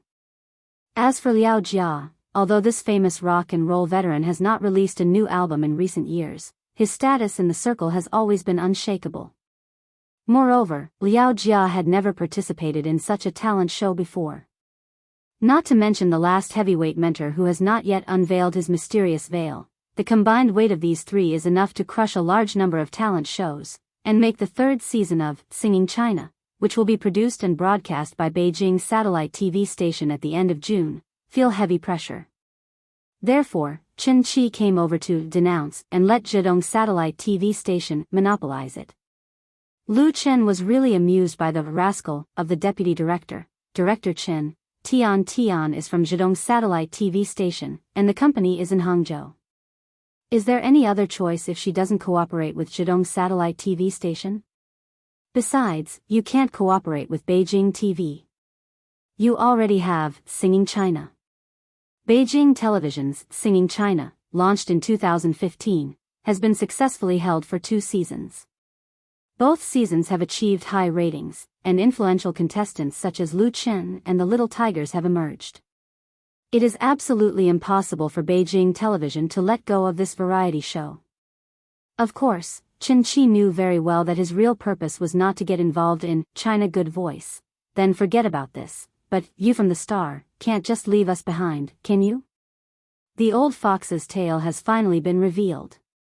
The news that Lu Chen is going to shoot the last part of the urban trilogy, You from the Star, has long been released on his blog, but because there are too many people seeking cooperation, and because he is very busy with his work, he has not finalized a partner so far. The last, Full of Romance, was distributed to Zhejiang satellite TV station and Beijing television station, making the two companies make a lot of money. This time, of course, Beijing Television will not miss it. Relying on their proximity, they are very close to it. However, without signing a contract for one day, things will change. There are so many satellite TV stations in China, but as long as they have a little strength and ambition, who doesn't want to get the premiere rights of You from the Star? Unlike CCTV, which has a big business and doesn't have to worry about food and drink, the performance of local satellite TV stations has to rely on themselves. Lu Chen said with a smile, Director Chen, I have always been very happy to cooperate with your Beijing TV. I don't think this time will be an exception. Despite holding the memory wealth of a world, Lu Chen has never thought of monopolizing all the benefits, because he deeply understands that a person who is reluctant to share even a little benefit is doomed to failure. Therefore, he has been very attentively weaving his own network and generously giving up part of the benefits, which has allowed his career to expand very smoothly and reduced a lot of trouble. There are a lot of controversies in the circle, especially for popular stars. It is not known how many pairs of eyes are staring at them. If they don't have the strength to deter the small fry, then maybe there will be a scandal when they go out for a meal. Lu Chen is developing in Beijing, and the headquarters of Qinfei Media is here. Beijing Television is also the local snake, so it is necessary to build a good relationship. In fact, even if Chen Qi did not come over, You from the Star would also premiere on Beijing TV. Of course, Beijing Television will definitely ask for more, but it can always be negotiated happily. That's good. With Lu Chen's promise, Chen Qi was finally relieved. He picked up the coffee again and tasted it happily, and couldn't help but feel very emotional in his heart. When Chen Qi first met Lu Chen was just a contestant in a talent show on Beijing Television. He was an existence that Lu Chen needed to look up to. But now, in less than 2 years, Lu Chen is fully qualified to be on an equal footing with him. Not to mention anything else, just Lu Chen's current net worth must be calculated in hundreds of millions. In the entire entertainment industry, who can rise and develop as fast as Lu Qin? Young people nowadays are really amazing. Lu Qin didn't know what the deputy director of Beijing Television was thinking. After seeing Chen Qi off, he asked his assistant to book a ticket to Hangzhou for him. Chen Fei has been in Hangzhou for 2 days. The two will participate in the official recording of The Voice of China on the 15th. Chapter 606. On the 12th of May, Lu Qin flew to Hangzhou. The 12th was also the last day of China's Voice's national auditions. All the singers who passed the auditions would participate in the blind auditions in Hangzhou in batches. In the end, 4 teams with a total of 56 contestants would be selected to enter the elimination round. Tian Star Factory had been preparing for such a long time and had long held back their energy. Now that they had finally unleashed their accumulated power, the 9-day national auditions were spectacular and had a great impact. Star Factory Media was considered to have made a name for themselves and had truly stepped into the circle of variety shows. When Lu Qin saw Tian again, the helmsman of Star Factory Media was simply in high spirits. There was a strong self-confidence inside and outside, and she had the temperament and demeanor of a strong woman in the business world. When she saw Lu Qin, she complained, "You didn't contact me the last time you came to Hangzhou. Do you still treat me as a friend?" The last time Lu Qin came to Hangzhou was because of Happy's online incident. On one hand, he was too busy with work, and on the other hand, he did not look for Tian to avoid trouble. He did not expect it to become a crime. Lu Qin could only admit his mistake. "All right, I'll contact you first the next time I come to Hangzhou." "That's fine, right?" "That's more like it." Tian hugged Chen Fei's arm and said, "I don't care about other places. Since you're in Hangzhou, I have the obligation to help Sister Fei, or look after you. There are so many beauties in Hangzhou. I'll make sure you don't make any mistakes." Chen Fei pursed her lips and smiled. "Then I'll leave this glorious task to you." After the joke, Tian got down to business. When will Shifang come over? In a few days, China's Voice would officially start recording. 3 of the 4 mentors had already been revealed. Lu Qin and Chen Fei arrived in Hangzhou first. Liao Jia would rush over the next day, but Shifang's schedule was still undecided. The Heavenly Queen of Xiangjiang had a full schedule. Although she had already confirmed her participation in China's Voice and signed a contract with the company, Tian could not rest easy without seeing her in person. Shifang could be considered the trump card of China's Voice that had yet to be revealed. This was the first time Tian was involved in such a big project, so it was inevitable that she would be a little worried about the gains and losses. She was always worried that something might happen. This was one of the reasons why this trump card had not been revealed until now. Lu Qin understood. "Then I'll make a call and ask." He took out his phone and dialed Shifang's private number. The call was quickly connected. After Lu Qin chatted with the other side for a while, he said, "Sister Fang's flight is in the afternoon the day after tomorrow. She will arrive at the airport around 5:00. "That's great." Tian almost jumped up and said excitedly, "I'm going to pick him up." She could be considered a hardcore fan of Shifang. She had liked the Heavenly Queen of the music industry since she was in junior high school. She still had many of Shifang's albums at home. Lu Qin smiled and said, "Let's go together. Sister Fang is very easygoing." At night, Lu Qin and Chen Fei stayed at Tian's house as usual. Tian's house was very big, with 4 or 5 rooms. She was also single, so if Chen Fei came to Hangzhou, unless there were other arrangements, he would stay at her house instead of a hotel.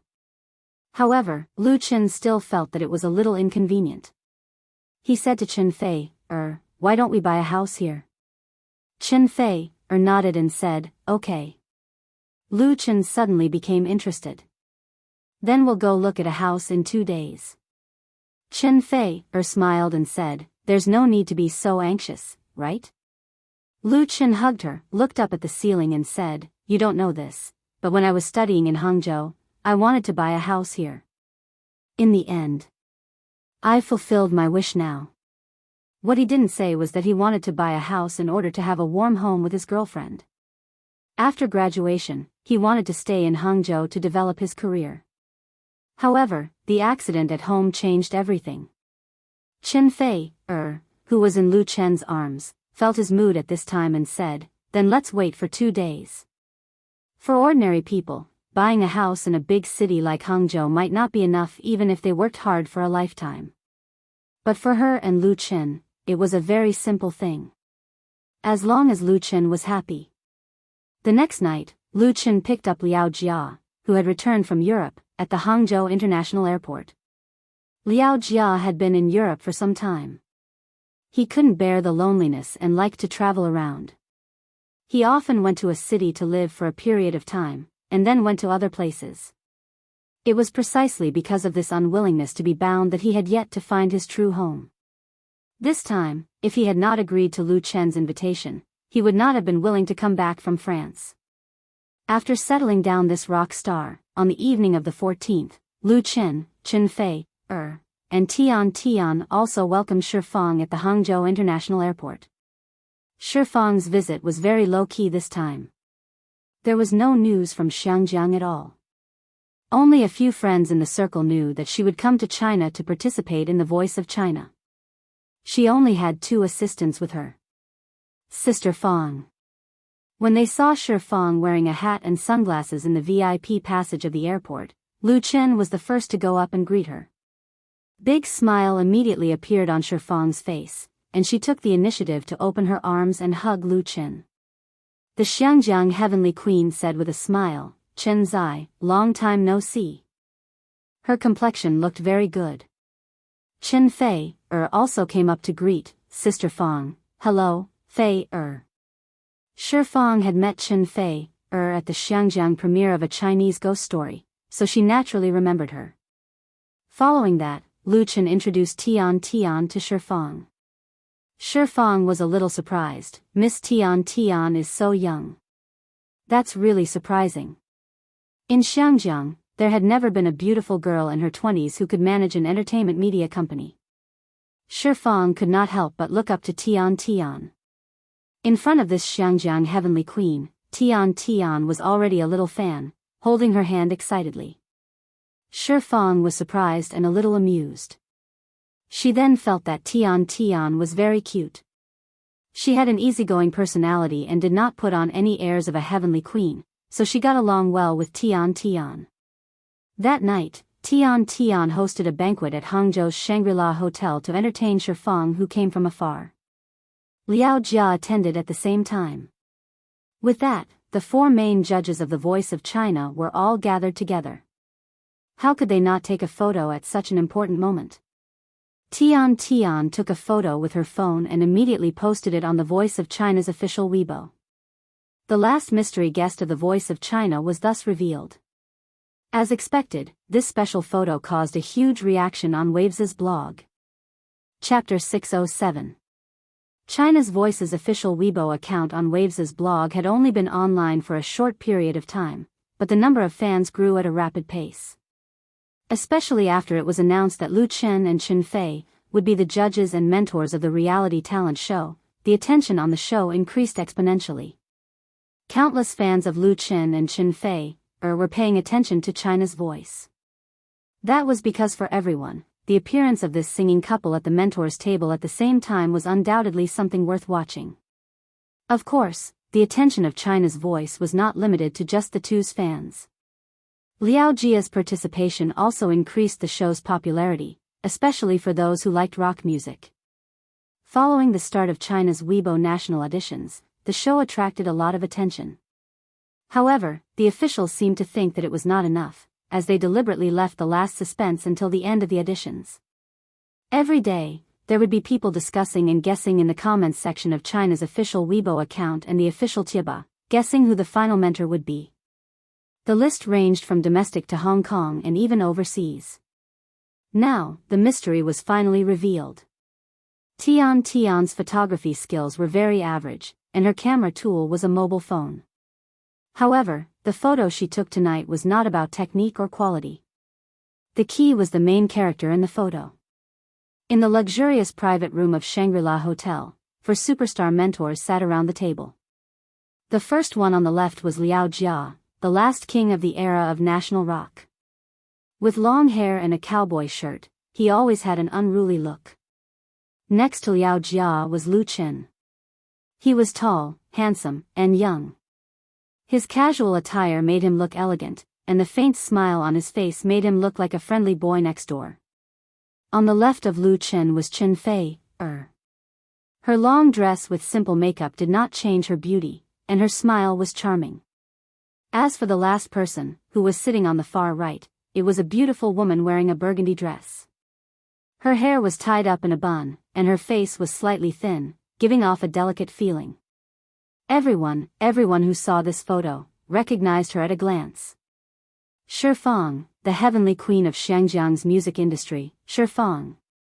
In the 1990s, Shi Fang was a real superstar in the music industry that swept across both sides of the Taiwan Strait. Her records repeatedly created sales records and had countless fans in the mainland. Her works deeply influenced a generation of young people.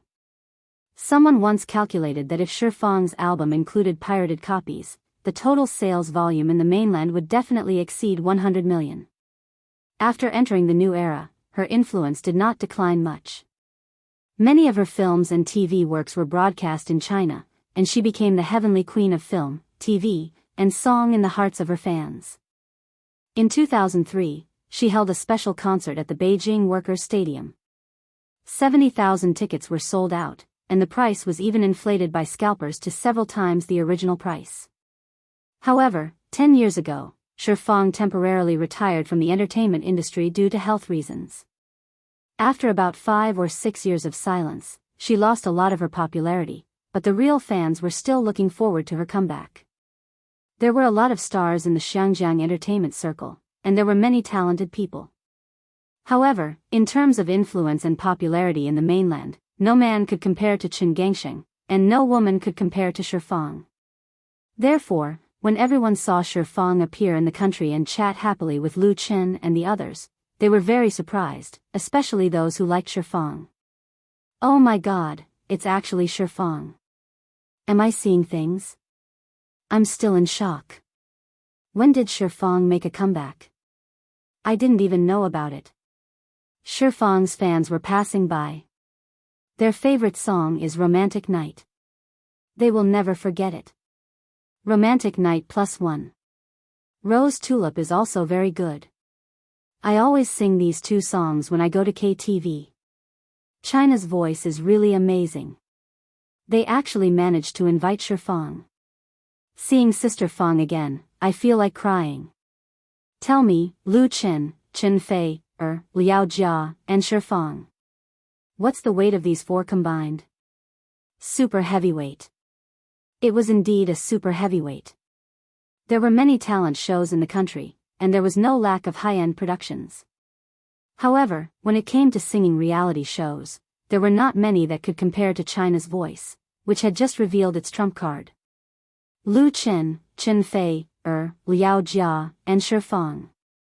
Any one of them was enough to hold the fort.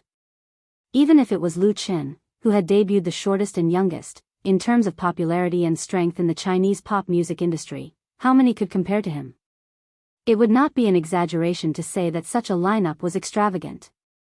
Tian's photo really made a killing. Within a short hour after it was posted, the number of forwards easily exceeded 100,000. Even the number of followers on the official Weibo account skyrocketed. That was because many of Shi Fang's fans had rushed over after hearing the news. As for the comments below, it was even more lively. The fans of the four mentors were arguing like a pot of porridge. Not only the fans, but many people in the industry also joined in the fun, to ride on the popularity. Not only did they repost the photo, but they also expressed their amazement, admiration, and other emotions. As a result, the keywords, Shi Fang, and China's Voice, both made it to the top trending words on the homepage of Waves's blog. The happiest ones were undoubtedly the contestants who had passed the audition for China's Voice. The more famous and popular the program was, the more beneficial it was for them. Even if they could not win the final championship, it was worth it to be able to appear on stage in the program. In past talent shows, there was no lack of examples of losing contestants becoming more popular than the champions. Although it was expected, the popularity of the official Weibo account still made Tian, the initiator, dumbfounded. She did not let it get to her head, and quickly made a call to the company to announce the rules of China's voice. This was called striking while the iron was hot. The 4 mentors had all been revealed, and the last trump card was revealed. There was no need to continue covering up the veil on China's voice. The rules of the show were also one of the highlights of China's voice. It was mainly divided into 4 stages, namely the blind selection of mentors, the selection of mentors, the battle of mentors, and the annual ceremony. Today's talent shows had long been overdone by the major television stations. There was a serious problem of homogeneity and audience fatigue. Apart from a few of the major stations' ace programs, the ratings were not optimistic. If a new talent show wanted to win the market, it had to take the path of differentiation. Otherwise, it would be difficult for it to survive. China's Voice, which brought out the lineup of superstar mentors, was obviously not satisfied with superficial attention. They were more concerned with pursuing the essence of the show. Other than the lineup of mentors and the rules of the show, China's Voice also revealed another trump card. That was the winner's reward for the contestants. Chapter 608. All the major television stations were passionate about creating reality shows. They were competing for viewership ratings and earning advertising fees. For those who participated in reality shows, it was a competition of strength and luck, earning popularity and attention. Of course, there was also the reward for the winner. There could be more than one winner, but there was usually only one champion. As for the richness of the reward, different television stations had different rules. Some gave the contestants a chance to sign a contract and package a promise, while others gave cash and material rewards. Television stations like Shonan TV, Beijing Television, Huhai Satellite TV, and so on were rich and generous in their rewards. That was why they were able to attract many outstanding contestants. China's Voice was different from most similar talent shows. At the beginning of the promotion, they did not come up with the rules and reward method of the program. Instead, they focused on the mentors and relied on Lu Chen and Chen Fei to gain enough popularity. Now that they only revealed their trump card after the audition, it gave off a very different feeling to the audience. In these 2 aspects, the Voice of China had full confidence in their ability to do so. The rules of the show were novel enough, taking the route of differentiation. The rewards for the contestants were thoughtful and practical. All the contestants who passed the audition would receive a mysterious gift package provided by the sponsors, which would reimburse their travel and accommodation expenses to Hangzhou, as well as food and beverage expenses, so that those who came from afar wouldn't have to worry about the cost of living. Once they passed the blind selection by the mentors and became an official contestant, they would be able to collect their appearance fee. The appearance fee was calculated according to the latter. The more appearances they had, the higher the reward. Even if they did not become the final champion, they would still be able to earn quite a lot. The top 10 contestants would have their accumulated reward doubled, while the top 5 would have it quadrupled. That was to say, as long as they made it into the top 10, if their original appearance fee was 10,000 renminbi, they would have an additional 20,000 renminbi, for a total of 30,000 renminbi. The top 5 would receive 50,000 renminbi, and that did not include the subsequent appearance bonuses. The highest reward naturally belonged to the champion.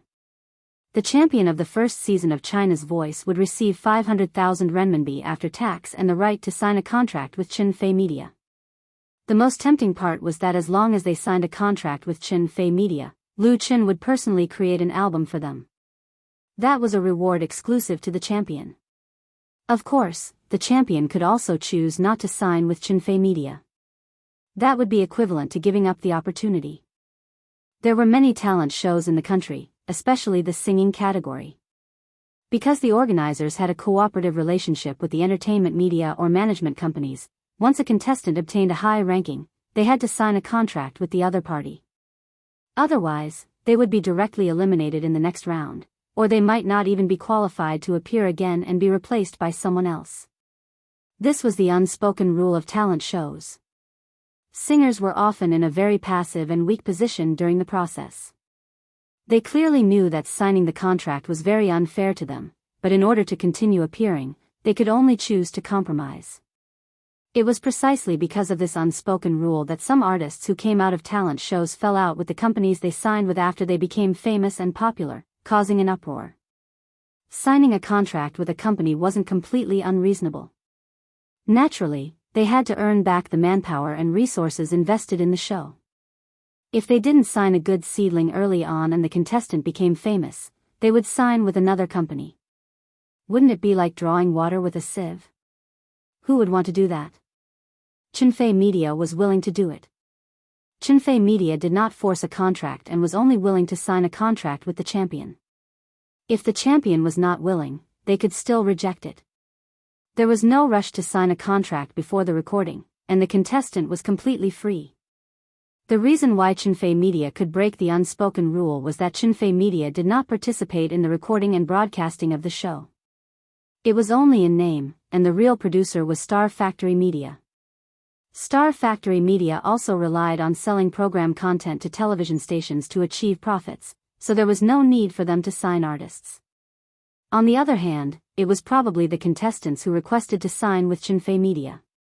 That was because Chunfei Media was a company jointly founded by Lu Chen and Chunfei. The price of an album tailored for the signed artist would definitely far exceed the cash reward of hundreds of thousands. It was an opportunity that new singers dreamed of. There was no need to say much about the outcome. Anyone who was not stupid would know how to choose. Furthermore, China's Voice's generosity in rewarding the contestants was truly admirable. At least for those singers who passed the audition, after seeing the reward rules of China's Voice, no one would say that they were dissatisfied. At most, they would only regret that the right to sign a contract was only limited to the champion. China's Voice's official Weibo account posted a series of posts, and the welcoming banquet had also ended. Tian said to Shi Fang, "Sister Fang, this is the hotel I booked for you. Do you want me to bring you up now?" Shangri-La Hotel was a world-renowned luxury 5-star branded hotel.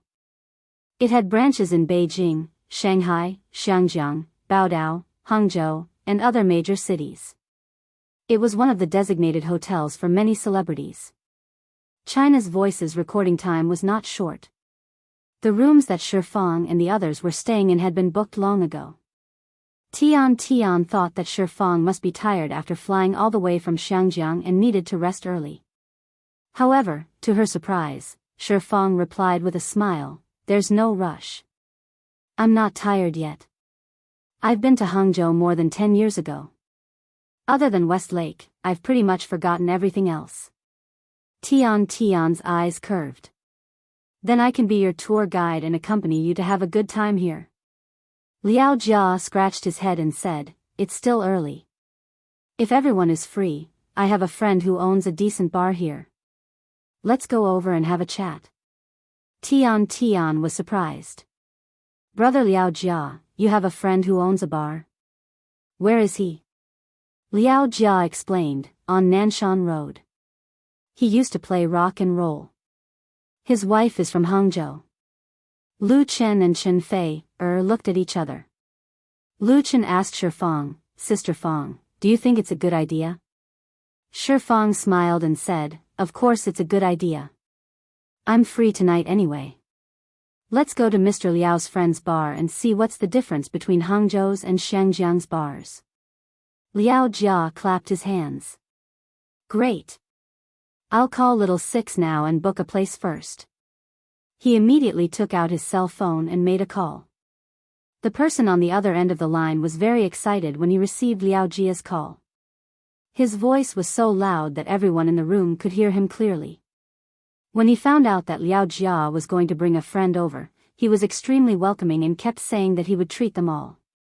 As for the place, it was definitely available. Even if it wasn't, it had to be available. Liao Jia ended the call in a few words, then waved his hand and said, "Let's go." Chapter 609. Lu Min gripped his phone, his face full of excitement.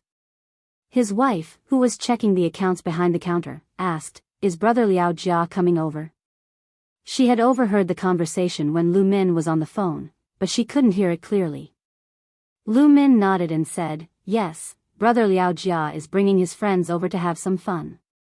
Immediately notify our regular customers in the QQ group and tell them to come and support us. His wife quickly picked up the phone on the table and quickly sent a message. Lu Min clenched his fist and yelled for the waiters to go around the bar, arrange the tables and chairs neatly, and get ready to welcome the guests at the door. It was still early and the real nightlife hadn't started yet, so there were only a few customers in the bar. They were all regulars, so when they saw Lu Min ordering the waiters around, they couldn't help but ask curiously, what's going on? Lu Min obviously wouldn't hide it. Good news, Brother Liao Jia is coming over to have some fun. F***CK. The customer was shocked. Liao Jia? It's really Liao Jia? Lu Min laughed. Of course it's true. What good would I get from lying to you? It's really Brother Liao Jia. Lu Min was from the northeast, and had entered Beijing in the 90s. He used to be a Beijing drifter, and by chance, he joined Liao Jia's band as a bass player, and built a good relationship with the big shot in the rock and roll industry. After the band disbanded, Lu Min went to Huhai, met his current wife, and finally settled in Hangzhou. Because his wife was from Hangzhou. To make a living, Lu Min opened a bar on Nanshan Road. Relying on the connections he had accumulated in the industry, and his identity as a former member of a famous rock and roll band, he was able to keep his business going. Although the number and scale of bars in Hangzhou couldn't be compared with those in Beijing and Shanghai, the competition was still very fierce. Especially in recent years, a lot of new nightclubs had opened, which attracted a large number of customers. As a result, Lu Min's bar, which focused on nostalgia, was in a bad situation. The skyrocketing rent and salaries put a heavy burden on Ryu Min. His bar didn't cost much per person. Customers could sit for half a day after ordering a beer, but even so, there weren't many customers at night. Originally, Ryu Min was thinking of just selling the bar. He could still become a bass teacher and not worry about not having enough to eat. But after so many years of running the bar, he really had feelings for it. He really couldn't bear to part with it. Just now, Liao Jia suddenly called Lu Min and said that he would come to the bar to play. Lu Min was really excited. On one hand, he hadn't seen Liao Jia for several years. On the other hand, Liao Jia's presence was undoubtedly a great boost to his bar's business. When the customers heard that Liao Jia was really coming, they became excited. After confirming that Lu Min was not lying, they all called their friends. Hey, old Hu, where are you? Come to the Black 6 bar on Nanshan Road. What are you doing here? Liao Jia is coming. Brother Chen, I'm at the Black 6 bar. The boss just said that your favorite idol, Liao Jia, is coming. Faster, faster. There's still a position. I'll make a reservation for you first. Word spread quickly. In this day and age, it was very easy to spread information. Coupled with the fact that Ryu Min's wife had sent a message to the Black 6 bar's customer group, the bar was soon flooded with customers. The originally empty bar was filled with customers in just a few minutes. Most of the Black 6 bar's customers were in their 30s or 40s. Most of them were married and had their own careers. They didn't come to the bar to pursue romantic encounters, but to listen to folk, jazz, and light rock songs to relax. To them, rock star Liao Jia was undoubtedly a true idol. So, after hearing the news, anyone who could spare the time rushed to the bar as soon as possible, afraid that they would miss this opportunity. Black 6 bar had never been so crowded since its opening. The owner's wife was shocked. She pulled her husband and asked worriedly in a low voice, "Will Liao Jia really come?" If Liao Jia didn't come, then all the customers would be completely offended. No one liked to be fooled, right? In the end, the Black 6 bar would have to close its doors. Ryu Min said confidently, "Who do you think Liao Jia is? He's a man of his word. Why would he lie to me? Don't worry and wait. Hurry up and help greet the customers." Even though he said that, Ryu Min wasn't very confident. Seeing that the bar was almost full, he hurriedly ran to the door and waited with the waiter outside. Time ticked by. It was already past 9, but Ryu Min still didn't see the person he was hoping for. He couldn't help but feel anxious. Ryu Min squeezed his phone so hard that his palms were sweating. He hesitated to call Liao Jia. At that moment, 2 black Mercedes-Benzes drove in one after another and stopped on the sidewalk in front of the bar. The back door of the car in front opened and a rough-looking, long-haired, middle-aged man got out. Ryu Min's eyes were already fixed on the Mercedes-Benz. He was overjoyed when he saw the middle-aged man. Liao Jia.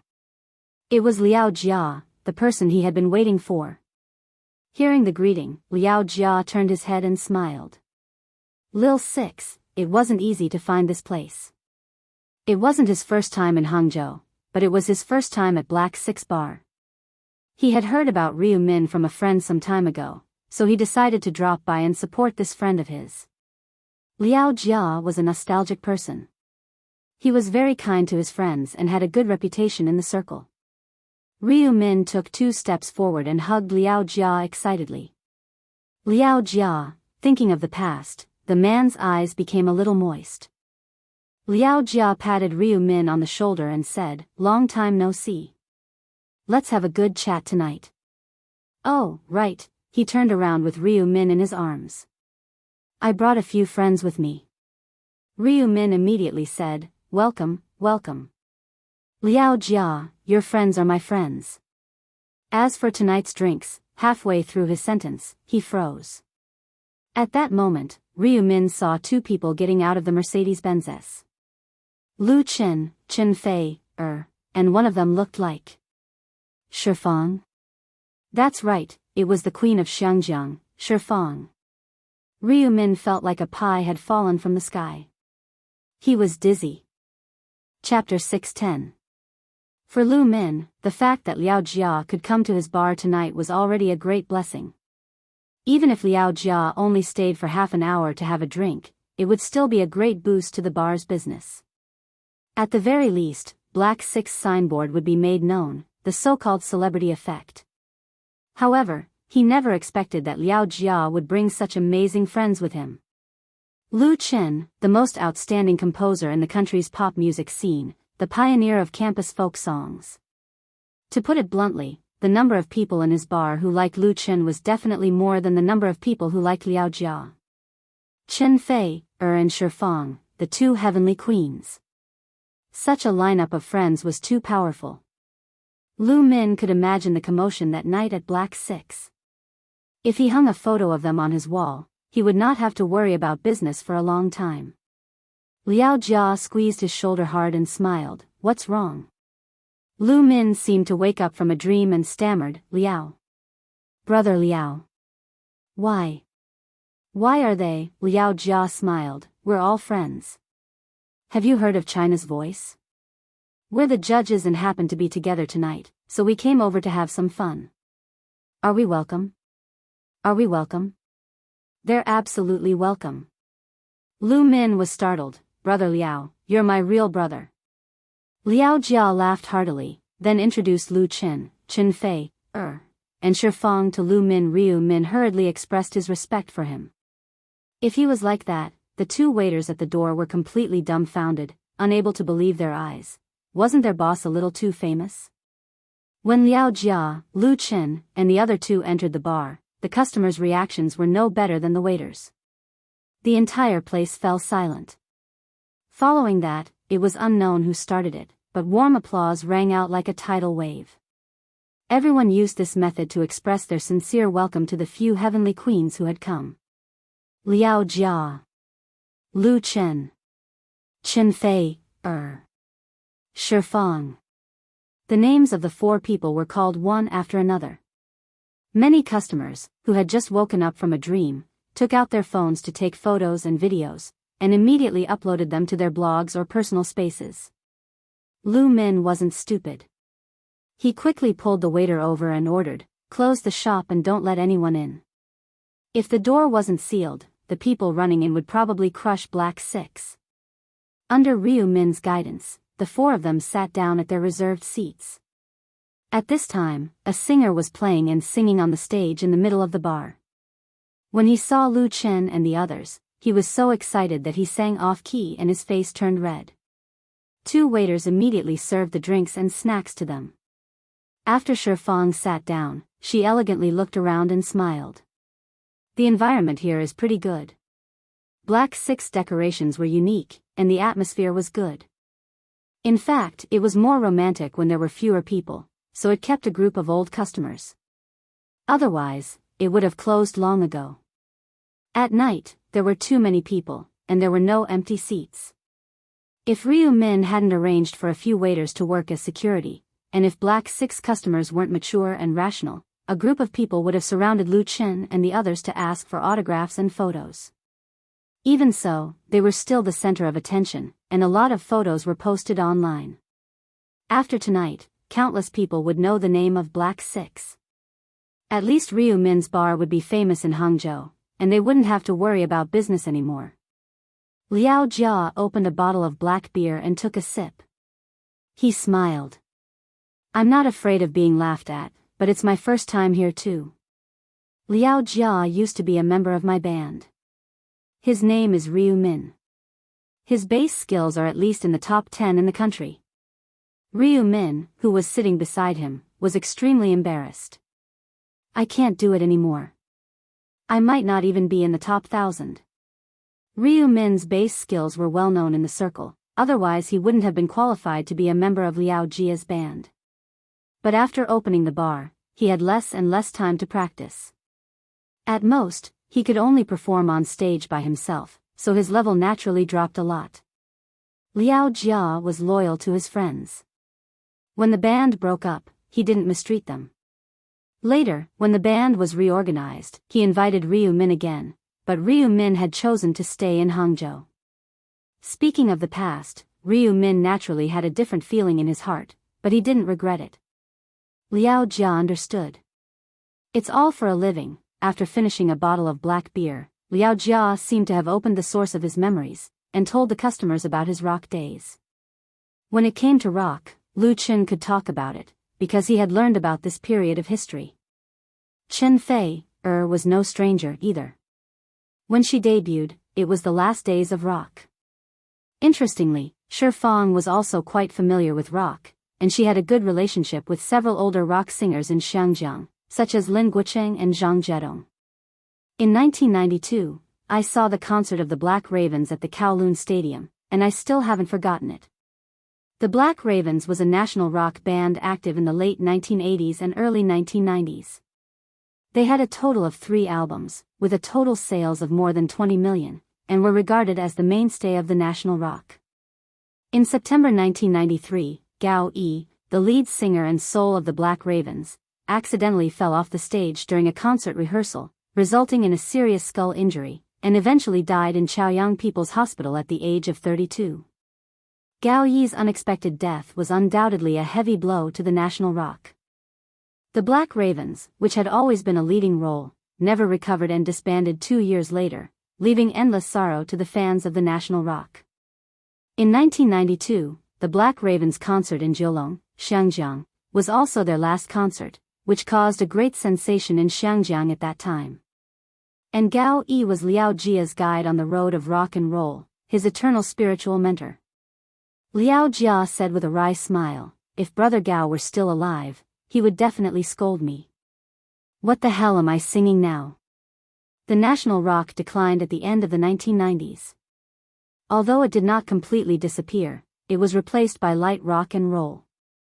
Liao Jia was regarded as the last glory of the national rock, but he still couldn't resist the tide and changed his singing style. In fact, some people said that Gao Yi's death in 1993 was not a bad thing for him, because he didn't have to painfully see the decline of the national rock. This topic was very heavy. Lu Chen said, I believe that rock and roll will never die, and the era of rock and roll will come. Liao Jia said with flagging interest, maybe. Lu Min quickly said, Brother Liao, shall we go up together and cooperate again? With several gods present, the resident singers of the Black 6 did not dare to go on stage and make a fool of themselves. Liao Jia put the empty bottle on the table heavily and said, okay. He pointed to Lu Chen and said, "You, too." Chapter 6:11. Were they going to play for real? Seeing Liao Jia, Lu Chen, and Lu Min on stage, the customers in the bar couldn't help but get excited. Everyone sat there eagerly. Other than being able to see their idols, they also wanted to hear the live performance. It would definitely be a memory that would last for a lifetime. It was just that Liao Jia, Lu Chen, and the others had been drinking and chatting all this time, and they hadn't seen any movement for a long time. It was inevitable that they would be disappointed and look forward to it. Now, they had finally waited until the clouds dispersed to see the moon. Someone took the lead to clap and whistle. Soon after, there was a round of applause, and some even shouted Liao Jia's name. "Thank you." Liao Jia had always been a forthright person. Since he was here to support his younger brother, he wouldn't be shy. He directly borrowed a guitar and said into the microphone, "I'm very happy to come to Black 6 with my friends tonight. Thank you all very much for your enthusiasm, so I'll give a shout here." Great! Following the enthusiastic cheers, the atmosphere was like a powder keg that had been ignited, and instantly exploded. Liao Jia was already used to this kind of scene. He raised his hand to signal everyone to quiet down, then pointed behind him and said, "First, let me introduce my band member, the bass player, Lu Min." Everyone laughed, and the atmosphere was filled with joy. Then, there was a round of enthusiastic applause. Lu Min cupped his fists in thanks. "My humble self." Liao Jia then pointed to Lu Chen. "This is the guitarist, what's his name again?" Everyone laughed. "Lu Chen." Liao Jia slapped his head and said, "Oh right, his name is Lu Chen, he's a very good young man. If he doesn't play well, everyone should give him some face and encourage him." The laughter became even louder, and even Chen Feier and Shifang couldn't help but laugh. In the domestic pop music scene, Lu Chen's guitar skills were recognized as outstanding. Of course, Liao Jia had every right to make fun of Lu Chen. He had long since mastered the guitar. Lu Chen also laughed. He moved closer to the microphone and said, "Thank you, everyone."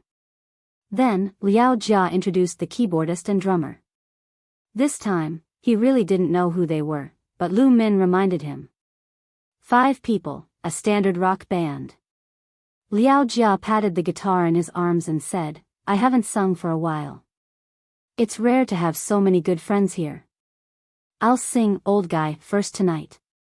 Old Guy was one of Liao Jia's rock classics. This song was very popular in the 1990s and was regarded as the most zeitgeist work of Liao Jia and his Black Memory Band. It was deep, heavy, and full of vicissitudes. The melody was soul-stirring, and the lyrics had a strong aura that only belonged to that era. Liao Jia's fans were all familiar with the song, Old Guy. Of course, everyone clapped and cheered with all their might. Liao Jia turned his head and looked at Lu Chen. Lu Chen gave him an okay look, he was also familiar with this song. Liao Jia was relieved. Coming here tonight, including singing on stage, was an impromptu idea. There was no prior rehearsal. If Lu Chen did not know how to play, it would be embarrassing. Moreover, Black 6 Bar had the computer score for Old Guy, so there would be no problem. He took a deep breath and arched his body as if he was accumulating strength. Then, his right hand swept across the guitar strings. The sonorous and powerful prelude immediately sounded, shocking everyone's eardrums. Old Guy, the next moment, Liao Jia's voice, full of vicissitudes, sounded along with the rhythm of the music. He had sung this song hundreds of times on different occasions. For the customers at the scene, they were already familiar with it and couldn't be more familiar with it. However, the feeling of listening to it in person was completely different. Although this impromptu band could not be compared to Black Memory, and the cooperation between them was very unfamiliar and lacked enough passion, Liao Jia's singing was enough to cover up all the flaws.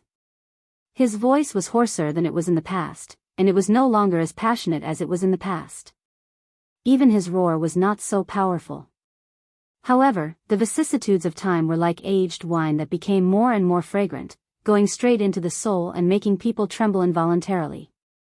The bartender standing behind the bar put down the shaker in his hand, and the waiters no longer walked around to serve drinks. Instead, they quietly hid in the corner. Several resident singers and band members of the bar looked at Liao Jia, who was roaring wantonly on the stage, with eyes full of admiration. The customers in Black 6 bar had different reactions.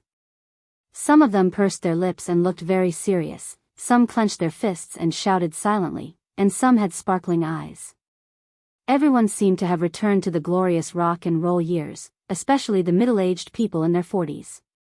When Liao Jia led the band Black Memory to conquer the mainland, they were young and could not fully understand the meaning of this work.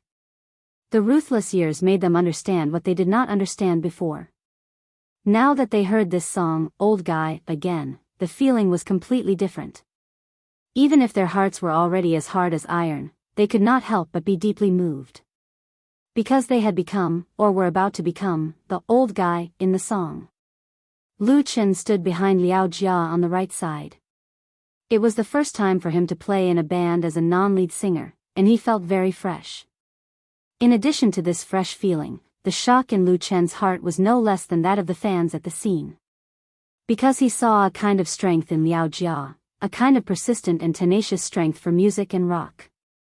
He saw the most valuable quality of this rock and roll veteran who liked to smoke, drink, and scold people.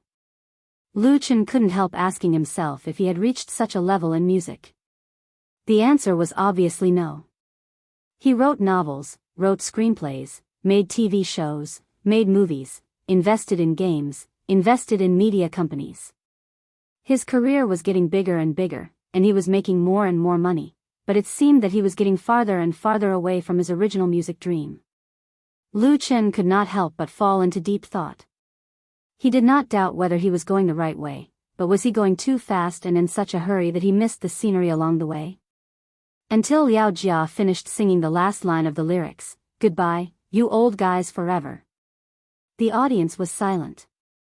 After a moment, applause, cheers, and whistles filled the bar in an instant, like a summer storm, even breaking through the walls and windows and spreading to the streets outside.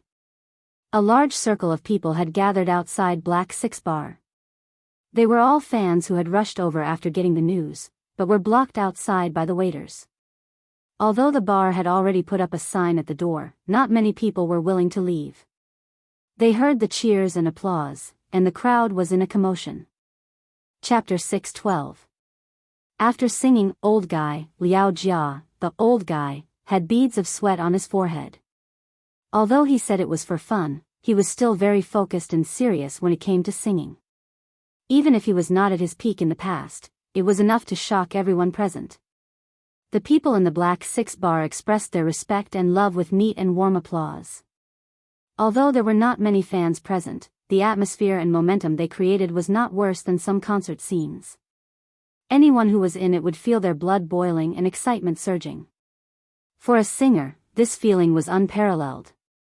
"Thank you," Liao Jia said. "Thank you for still liking the songs of an old guy like me."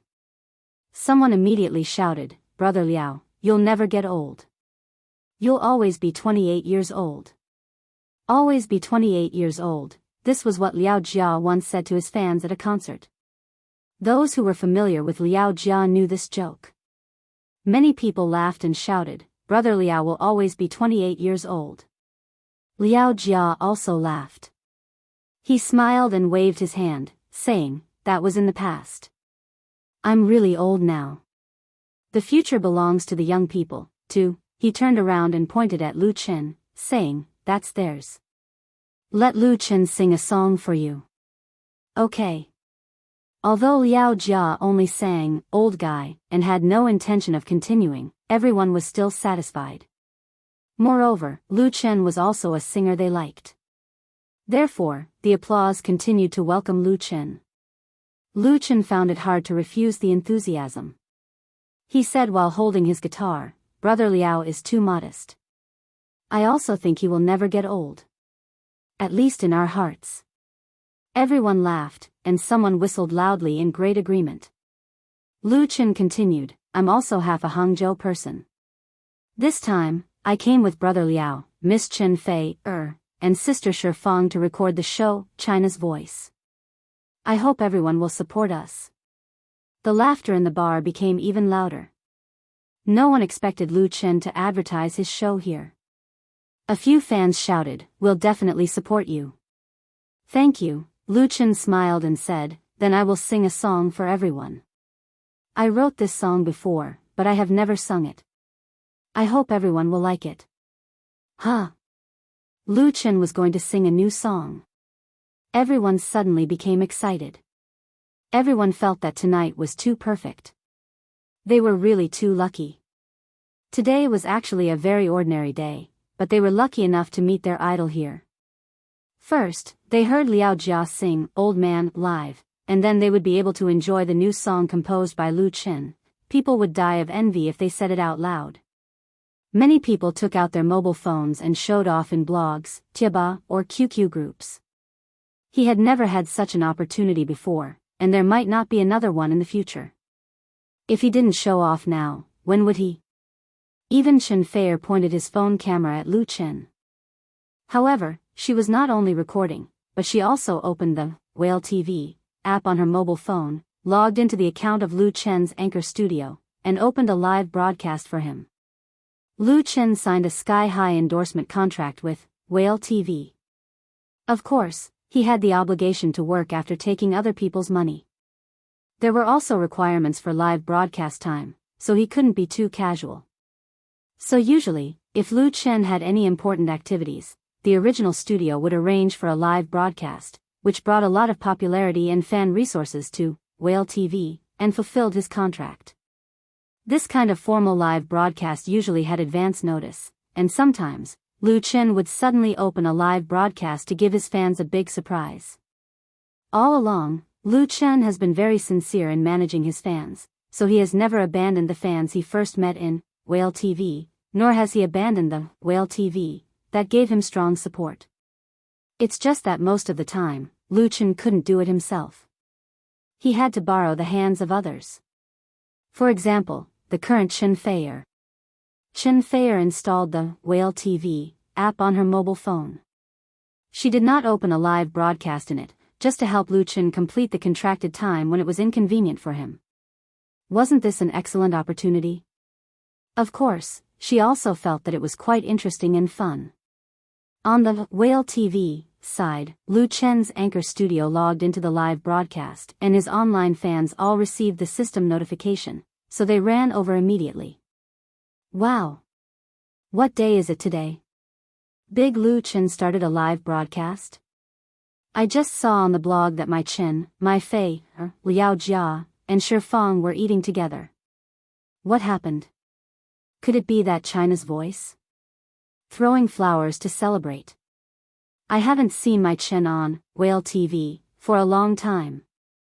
Damn, I just came up and I saw a bunch of aircraft carriers. It's going to explode again. Hey, which bar is this? I saw Lu Chen.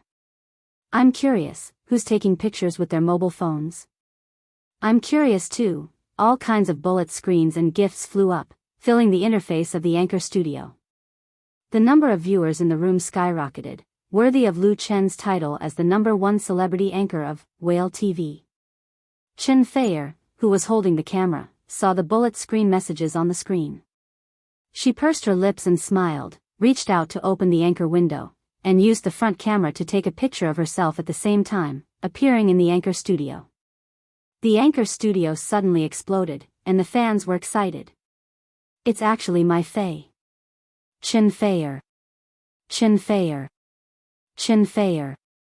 Chen Feier. Chen Feier. As I expected, it's my Chen and my Fei. That's great. Don't say anything else, let's throw the fish balls. My Fei will always be so beautiful. If the most popular person in Lu Chen's Anchor Studio is Lu Chen, then the second is Chen Feier. It's just that Chen Feier doesn't have much time to appear on screen, not to mention that she personally acts as an anchor for Lu Chen. But as long as she doesn't say a word or interact with the fans, everyone is still extremely satisfied. Then at this time, Shifang, who was sitting next to her, came over and curiously wanted to see the effect of Chen Feier's selfie. As a result, she also appeared in the selfie. This time, the fans directly exploded.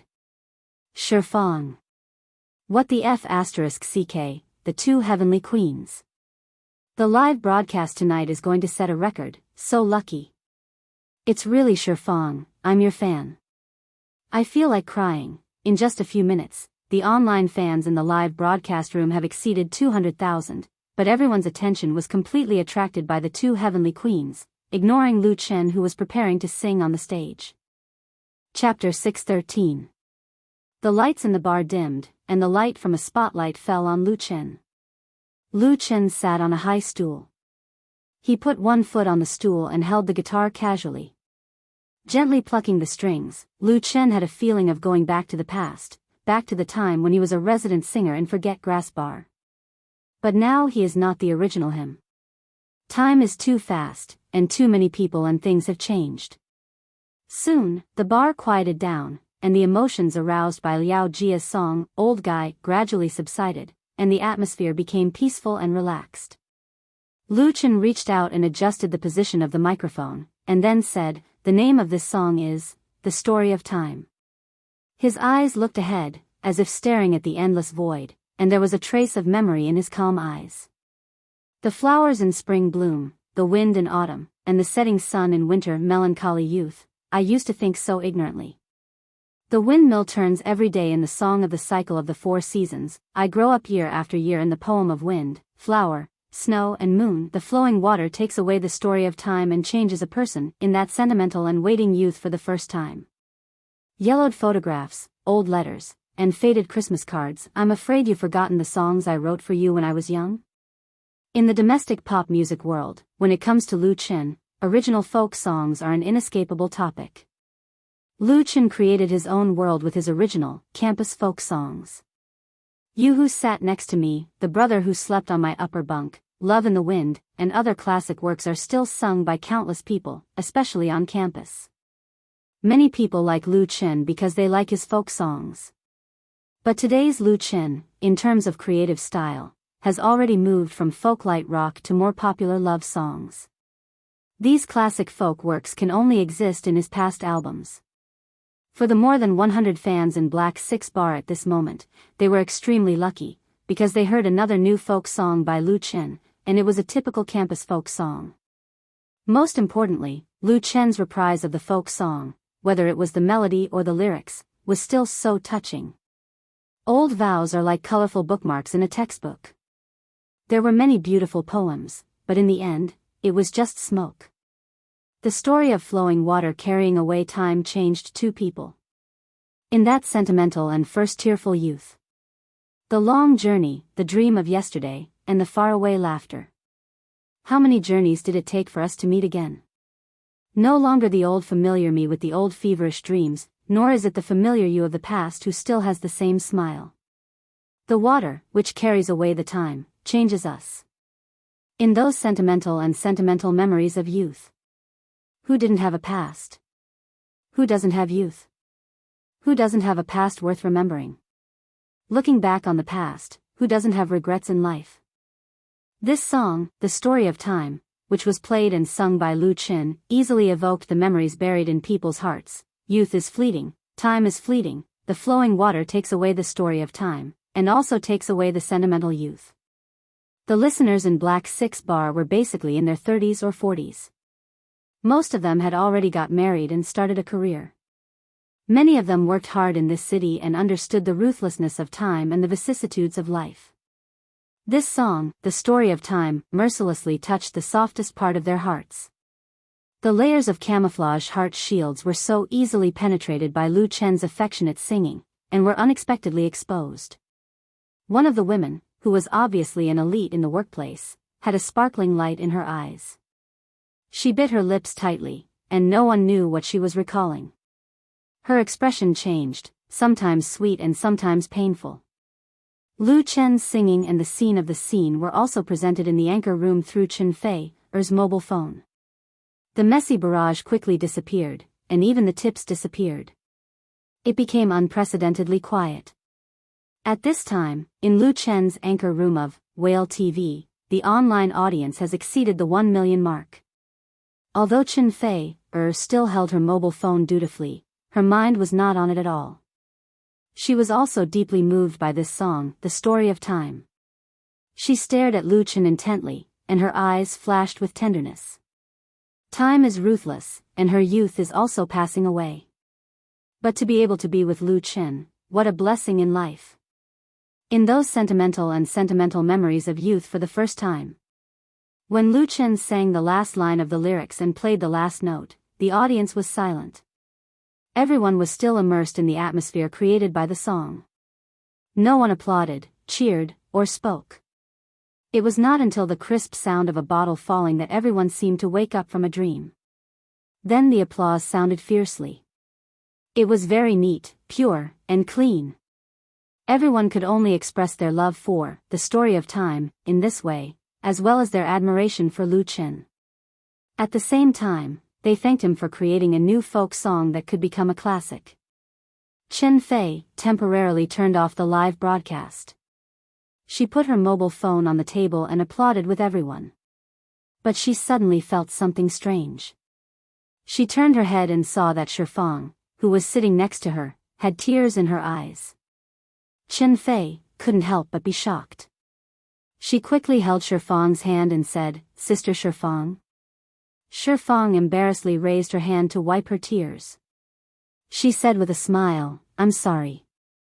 I remembered something from the past. Lu Chen's song is so well written. Who doesn't have a past?" Chen Fei nodded understandingly and said softly, "Then let's go back early." Because she could see that Shifang's smile was very forced.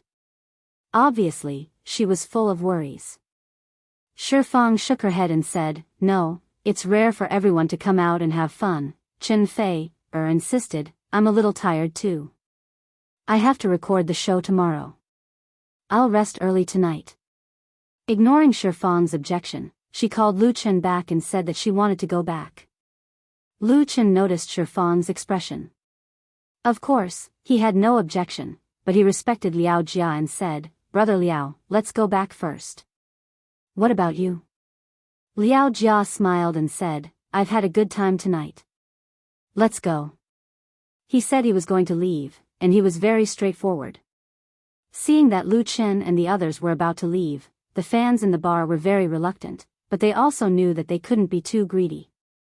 It was already a great fortune to be able to hear Liao Jia and Lu Chen's live performance at night. They couldn't ask Chen Fei and Shifang to go on stage and sing, could they? They were there to have fun.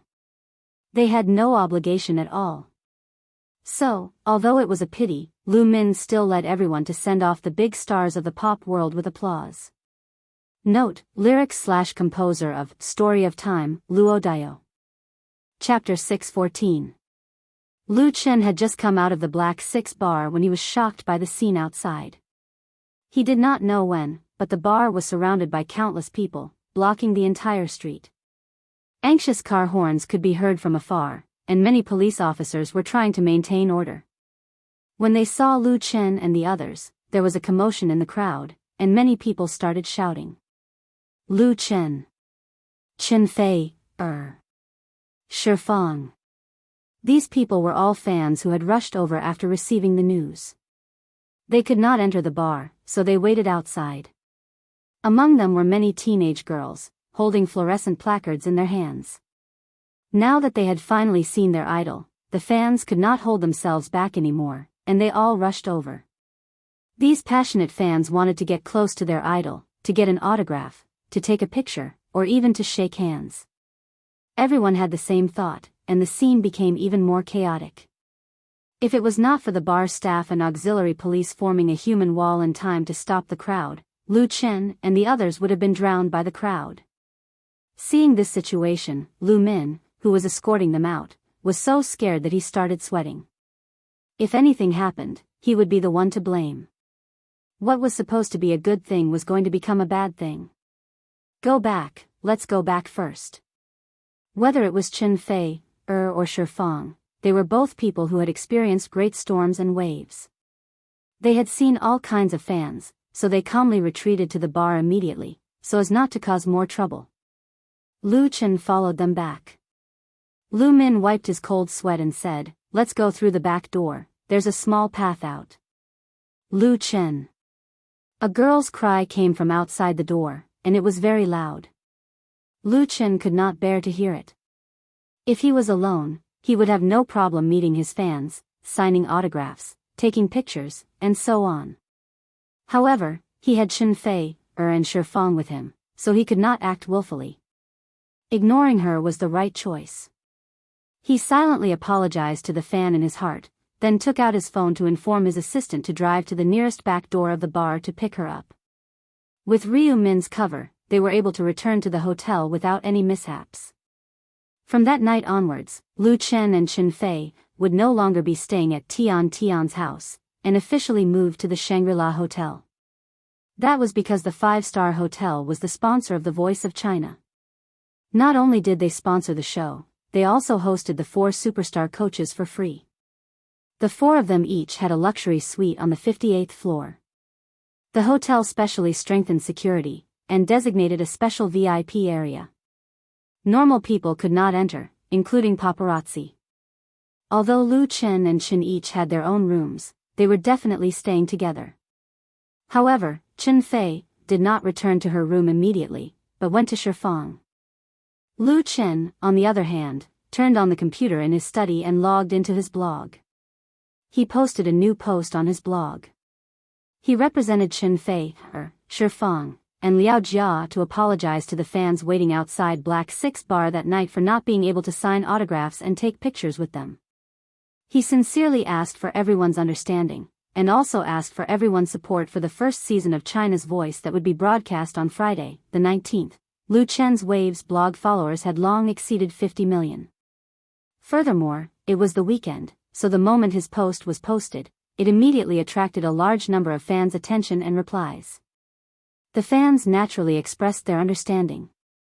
Although there were many people outside the bar, to Lu Chen's fan base, it was not an exaggeration to say that they were just a drop in the ocean. Everyone said that they were looking forward to the broadcast of China's Voice. There were even fans who expressed their love for Lu Chen's new song, Story of Time, and hoped that Lu Chen would release a single. It was only then that Lu Chen found out that the video of him singing Story of Time at Black 6 Bar had already been posted online.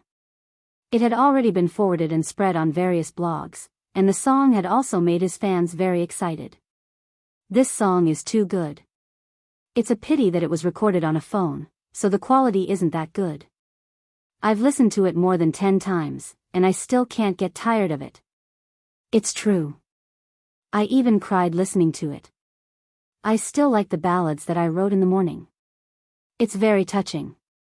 It reminds me of my youth. Lu Chen happily browsed through the comments. For a singer, the sense of accomplishment that his work could be sincerely liked by his fans was not something that could be compared to how much money he earned. At that moment, Chen Fei returned. She came to Lu Chen's side and looked around curiously. "What are you laughing at?" Lu Chen carried her to sit on his lap and said with a smile, "It's nothing. Is Sister Fang alright?" Previously at Black 6 Bar, he had noticed that Shifang's mood was a little off after singing the song. Chen Fei shook her head and said, "It's nothing. She was just thinking about the past and might be a little unhappy. I didn't ask much and just chatted with her for a while." "It's nothing now." Lu Chen nodded. He had heard that Shifang had a rough life when he was in Shangjiang. In fact, there were many celebrities who seemed to be very famous on the surface, but they all had some unbearable past. It was a very private matter, so it was right for Chen Fei not to get to the bottom of it. Chen Fei leaned into his arms and said softly, "The song you sang tonight was very well written. I was very touched after listening to it. The blooming of flowers in spring, the wind in autumn, and the setting sun in winter," she softly hummed The Story of Time. Although she had only heard it once, there were not many mistakes in the melody and lyrics, showing that she had a good memory and sense of music. Chen Fei's singing style was different from Lu Chen's.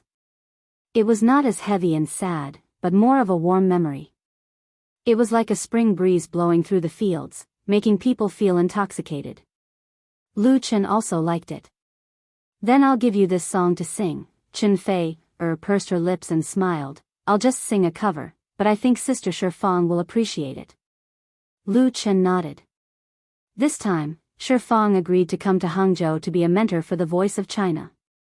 Other than giving face to Lu Gangxing, she was also giving him big face. It should be known that this Xiangjiang heavenly queen rarely appeared on variety shows and did not even like to appear on TV. So, of course, Lu Chen had to repay her. If Shifang really liked this song and wanted to sing it, then he was very willing to let her do it. Let's not talk about this anymore. Lu Chen stood up with Chen Fei in his arms and said with a smile, let's go take a shower first and rest early tonight. Chen Fei's pretty face was instantly dyed with a layer of red, and her eyes were so charming that they were about to drip water. Lu Chen laughed and strode to the bathroom with her in his arms. Tonight was going to be another beautiful night. Chapter 6:15. Hangzhou, Zhidong Satellite TV Station Studio 1. This studio, which can accommodate 1,250 viewers, was just opened by Zhidong Satellite TV Station at the beginning of this year, replacing the original main studio. It was also the recording place for the first episode of the first season of China's Voice today. Although the size of this studio of Zhidong Satellite TV Station was not the largest among its peers, it was newly built, so the facilities inside were very advanced. It was equipped with one of the few LED ultra-high-definition giant background screens in the country, as well as the top sound system and recording equipment. In the next month, Studio 1 would be used for the recording of China's Voice. As the producer of China's Voice, Star Factory Media was able to obtain the right to use Zhidong Satellite TV Station Studio 1. In addition to Tian's own network resources, what was more important was that Zhidong Satellite TV Station was very optimistic about the cooperation between the two parties. In order to ensure the broadcasting rights, they put out a very sincere bargaining chip. The reason was very simple. In addition to Tian, Star Factory Media had two other shareholders, that is, Lu Chen and Chen Fei. Was there any possibility of the program produced by the two of them failing? Thinking about Autumn in My Heart and Full House of Romance, as well as A Chinese Ghost Story, which had just earned more than 1 billion in the domestic box office, the answer was no doubt.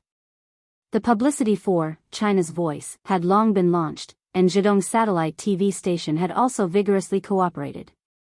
If it was any other purchased program, it would not have such treatment. Now that everything was ready, all that was left was the east wind. The studio had long been redecorated, and the iconic logo of China's Voice hung high above the black dome, shining brightly under the spotlights. But the most eye-catching thing was the 4 big red chairs placed in front of the performance stage. There were still 2 hours before the official start of the recording, but the 4 mentors had already arrived at the studio in advance. Except for Lu Chen, the other 3 were all attracted by the 4 exaggerated and unique chairs. This is the mentor's swivel chair? Chen Fei asked curiously, custom-made? It looks like it has a lot of functions. She had seen the planning plan of China's Voice a long time ago and knew that the mentor's swivel chair needed to be specially made to highlight the uniqueness of the program and to enhance the difference between China's Voice and other reality talent shows. However, this was the first time she had seen a complete swivel chair. These 4 chairs were placed in front of him. First of all, their imposing manner was quite astonishing. There was an independent black turntable under each chair, and there were also light belts, sound systems, and other devices on the chairs. Lu Chen smiled and replied, yes, the structure of the instructor's swivel chair is a little complicated. This is because this is an intelligent, high-tech, and high-end product. The system precisely controls the audio, lighting, rotation, and other functions. There are also massage functions and so on. Everyone can sit on it and feel it now. After coming up with the idea and proposal for the Voice of China, he basically did not bother with it anymore, leaving it to Tianwei Star Factory Media to handle. Only the 4 rotating coaches' chairs were supervised by him throughout the entire production process. The main body of the swivel chair was made with a bright red leather high back and cushion. It was necessary to ensure that the mentors did not wear headphones and had their backs facing the students, yet still have the best listening effect.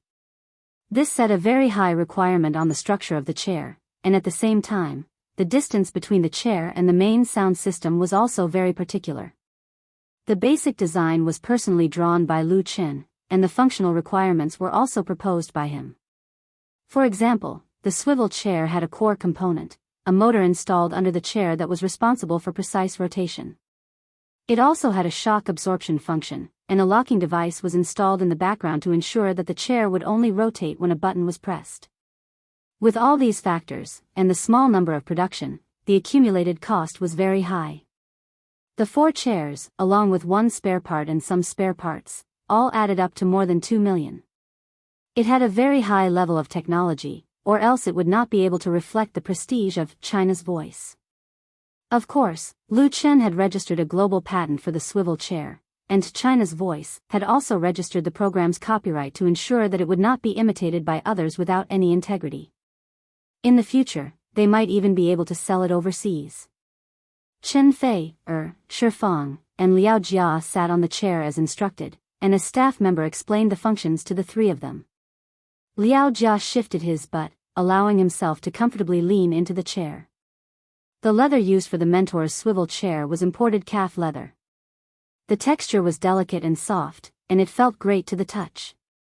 Coupled with the design being in line with the principles of ergonomics, the wrappability and support were excellent, and the feeling of sitting on it was naturally extraordinary. He even tried out the massage function of the chair, and then gave a thumbs up to Lu Qin. Like it? Lu Qin could not help but laugh. It would be a problem if he did not like a chair that was worth 400,000 renminbi each. Chen Fei, pressed a hidden button under the armrest, and a gentle breeze blew, causing her hair to flutter. Shifang found it interesting, and also gave it a try. The 2 heavenly queens were like little girls, having a lot of fun. Lu Qin did not know whether to laugh or cry. After letting the 2 of them play for a while, he gestured to the staff member. The next moment, the 4 swivel chairs automatically rotated, with the back facing the stage, while Chen Fei, and the other 2 were facing the audience. That was one of the biggest features of China's The Voice, and that was the blind selection of mentors.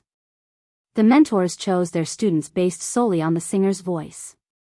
It did not matter if the student was old or young, fat or thin, beautiful or ugly. The only way to impress the mentors was through their capabilities. That gave people a sense of fairness, because the phenomenon of judging people based on their appearance was always present, be it in the real world or in the entertainment industry. In fact, it was quite a serious problem. In the past, there were many talent shows where the first choice was for handsome men and beautiful women.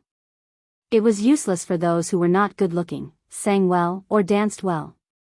Even if they were lucky enough to get a good ranking, they would not get the chance to sign a contract.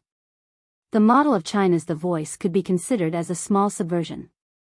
Chen Fei, and the other 2 knew the rules of China's The Voice beforehand, so when the chairs rotated, they were not too surprised, but felt that it was something new. One of the swivel chairs was empty, as Lu Qin was standing on the stage. He got the staff member to bring him a guitar, and then stood in front of the microphone. For the rehearsal before the official recording, he would be the first student to go on stage, to be judged by the mentors. Lu Qin plucked the strings and played the prelude. The sound of the strings was transmitted backstage through the microphone, and after being adjusted by the high-tech equipment, it was transmitted into the speakers. It was like a torrent of water, spilling over the spacious studio. Chapter 616. On May 16, the latest issue of New Economic Weekly magazine was released, and the cover character was Lu Qin. New Economic Weekly is the leading economic magazine in China. It was founded in 1991 and has a history of 26 years. It has been published every week without interruption and has a high influence in China, especially in the economic field. The cover characters of this economic weekly are usually well-known economists, business operators, and people who have influence on the current economic system. Lu Qin, as a star in the entertainment industry, was actually on the cover of New Economic Weekly, which gave people a feeling that it was a bit strange. When did New Economic Weekly also take the entertainment route? On the cover, Lu Qin was standing in front of the microphone with a guitar in his arms. The background was pure black. His eyes were looking straight ahead. His eyes were calm and deep, as if he could see through people's hearts. It was undeniable that this character photo was excellent. Readers naturally felt very surprised and curious. It was not until they read a long character interview article in the weekly that they finally understood that New Economic Weekly was not having a brain cramp. Because this article focused on Lu Chen's achievements in the business field. The reporters of New Economic Weekly were quite resourceful. They first dug out the inside story of Lu Chen's investment in setting up the crowdfunding website. Lu Chen not only created a new internet financing model, but also made a lot of profits in the investment process, showing an extraordinary business sense and creative inspiration.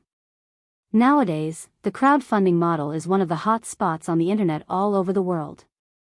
First of all, the crowdfunding website has occupied a high market share, especially in China. Although with the expiration of commercial creative copyrights, similar platforms have sprung up like bamboo shoots after a spring rain, no one has been able to shake the hegemony of the crowdfunding website. According to reliable sources, the crowdfunding website has been preparing to be listed on NASDAQ in the United States. The probability of passing the application is very high, and once it is successfully listed, the market value in the industry will be at least more than $1 billion. And Lu Chen holds 10% of the founder's shares that cannot be diluted, which means that he may have a net worth of hundreds of millions of US dollars in an instant after the crowdfunding website is listed on NASDAQ. How many young people in China who started from scratch are stronger than Lu Chen? In addition, Lu Chen's business achievements are more than that. He also invested in the establishment of Happy Digital Interactive Entertainment Company, Limited. Ordinary people may be a little unfamiliar with the name of this company, but when it comes to Happy Farm, I am afraid that everyone knows it. That was because this little game was currently the most popular casual mobile/web game. It had set off a nationwide trend of stealing vegetables. Countless people farmed, fertilized, killed pests, and picked vegetables in their virtual fields day and night. Of course, they also stole vegetables. It had even caused a huge discussion in the media. Happy Farm is the first game of Happy Digital Interactive Entertainment Company, Limited. It was reported that many video game giants were interested in Happy Farm and were interested in acquiring or investing in Happy Entertainment. This once again proved Lu Chen's extraordinary business ability. Putting aside the layer of star coat, it is not an exaggeration to say that Lu Chen is a business genius. It is normal for him to be on the cover of the New Economic Weekly. The New Economic Weekly's report, along with its cover, first caused quite a bit of a reaction among the magazine's readers. Then, it quickly spread to the internet, causing an even wider influence. Especially Lu Chen's fans, they were even more surprised. It turns out that Lu Chen is the boss of Happy Farm. I recharged more than 10 yuan. I should have recharged more. My Chen is so mighty, appearing on the cover of the New Economic Weekly. I don't think there are many celebrities in the entertainment industry that can appear on this cover, right? I remember there was only one in the past because I subscribed to the New Economic Weekly. Come on, big Lu Chen. No wonder Chen Fei posted on his blog about Happy Farm last time. It's all a trick. I, Chen, am a genius. There is no doubt about it. It wasn't just Lu Chen's fans who were surprised. His friends in the circle were also surprised. Everyone congratulated him and even joked that they wanted the billionaire to treat them. Of course, it was inevitable that some people would say some sour words and even question the authenticity of the New Economic Weekly report. Lu Chen's talent in music and film was enough to make people jealous. Now that he was suddenly said to have a very outstanding performance in business investment, some people felt that it was unacceptable. If I had known earlier, I wouldn't have accepted their interview. In the room of the Shangri-La Hotel, Lu Chen threw the new issue of the New Economic Weekly that had just been sent by his assistant on the desk, and said to Chen Fei, with a wry smile, "They want to roast me on the grill." Last week, Lu Chen was interviewed by the New Economic Weekly in Beijing. Because the New Economic Weekly had a great influence in China, and he was also very curious, there was this interview. He never thought that the reporter of the New Economic Weekly would be so well informed. Through this interview, he dug out a lot of details about him on the crowdfunding website and Happy Entertainment. When he founded the crowdfunding website, Lu Chen was not low-key. Later, after transferring the shares to the Li family, he basically withdrew from the business and settled down as a small shareholder. As for Happy Entertainment, Lu Chen was very low-key. He only worked with Chen Fei, to promote Happy Farm. He never shouted that he was the actual shareholder of Happy Entertainment. Now that the New Economic Weekly's investigation and praise of him, it will undoubtedly push him to the forefront of public opinion. The main reason was that there was a certain degree of controversy in the game Happy Farm. What's there to be afraid of?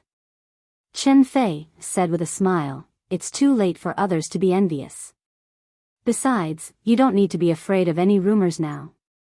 Just concentrate on your own career.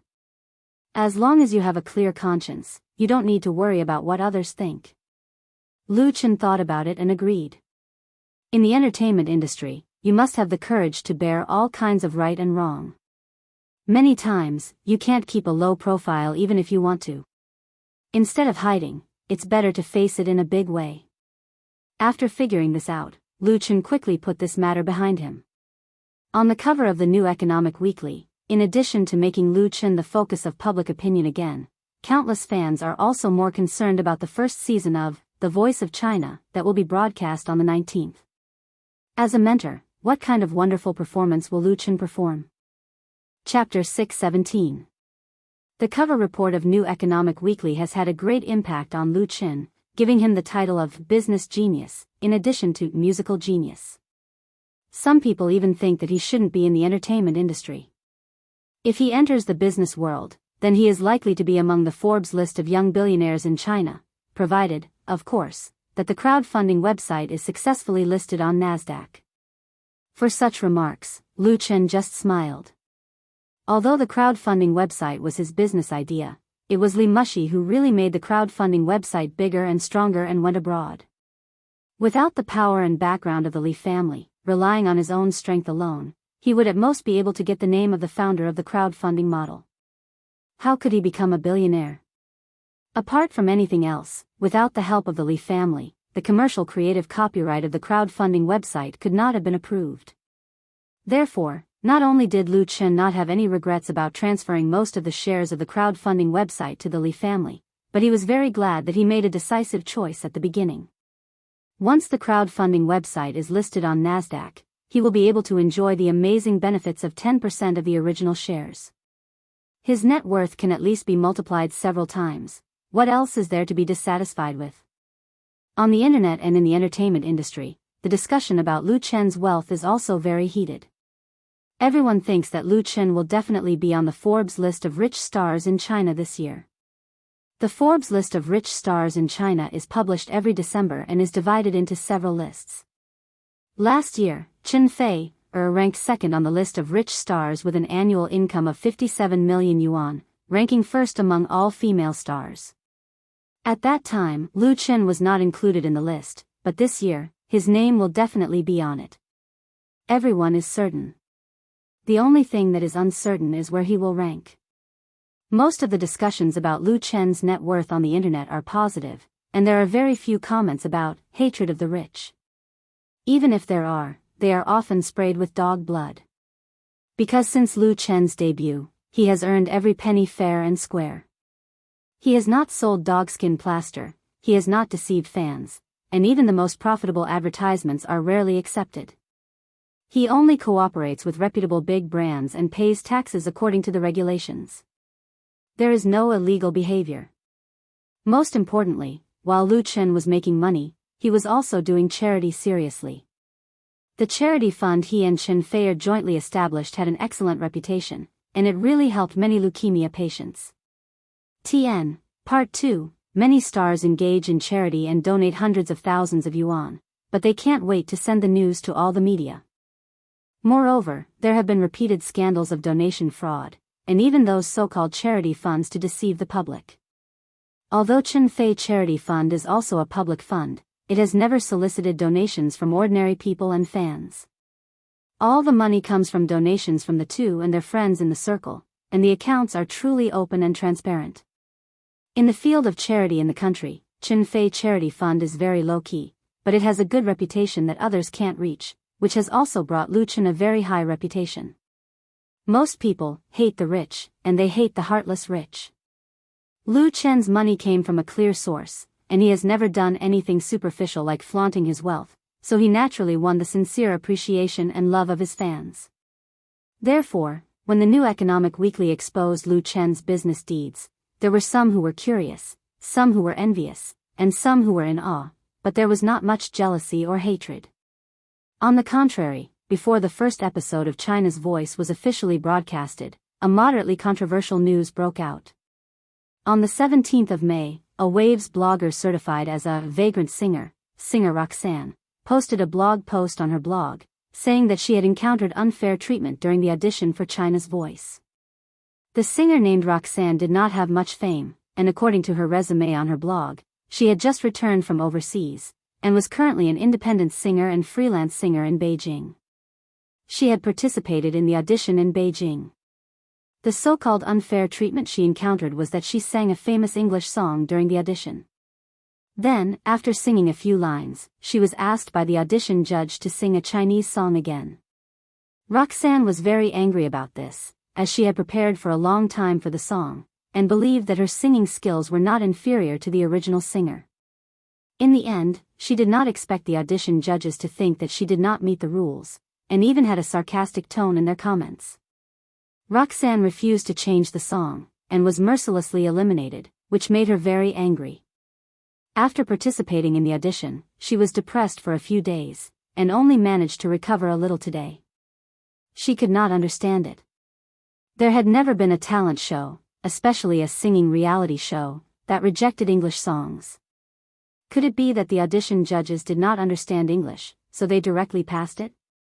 Singer Roxanne had very few fans on her blog, less than 100,000, and most of them were zombie fans, as the number of clicks and comments on her daily blog posts was pitifully low. However, this blog post received a lot of attention, and the number of forwards exceeded 5,000 on the same day, so it attracted the attention of many people.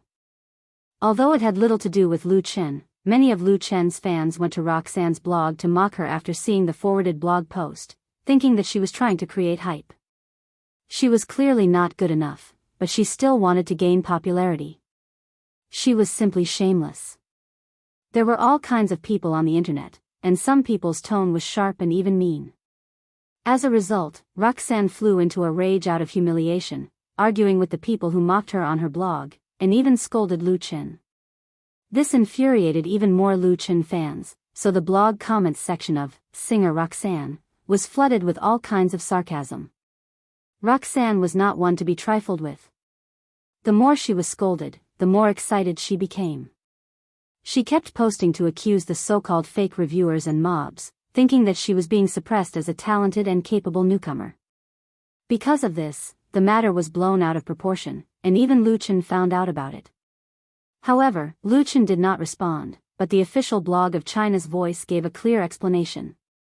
The audition of China's Voice had many clear requirements for the contestants.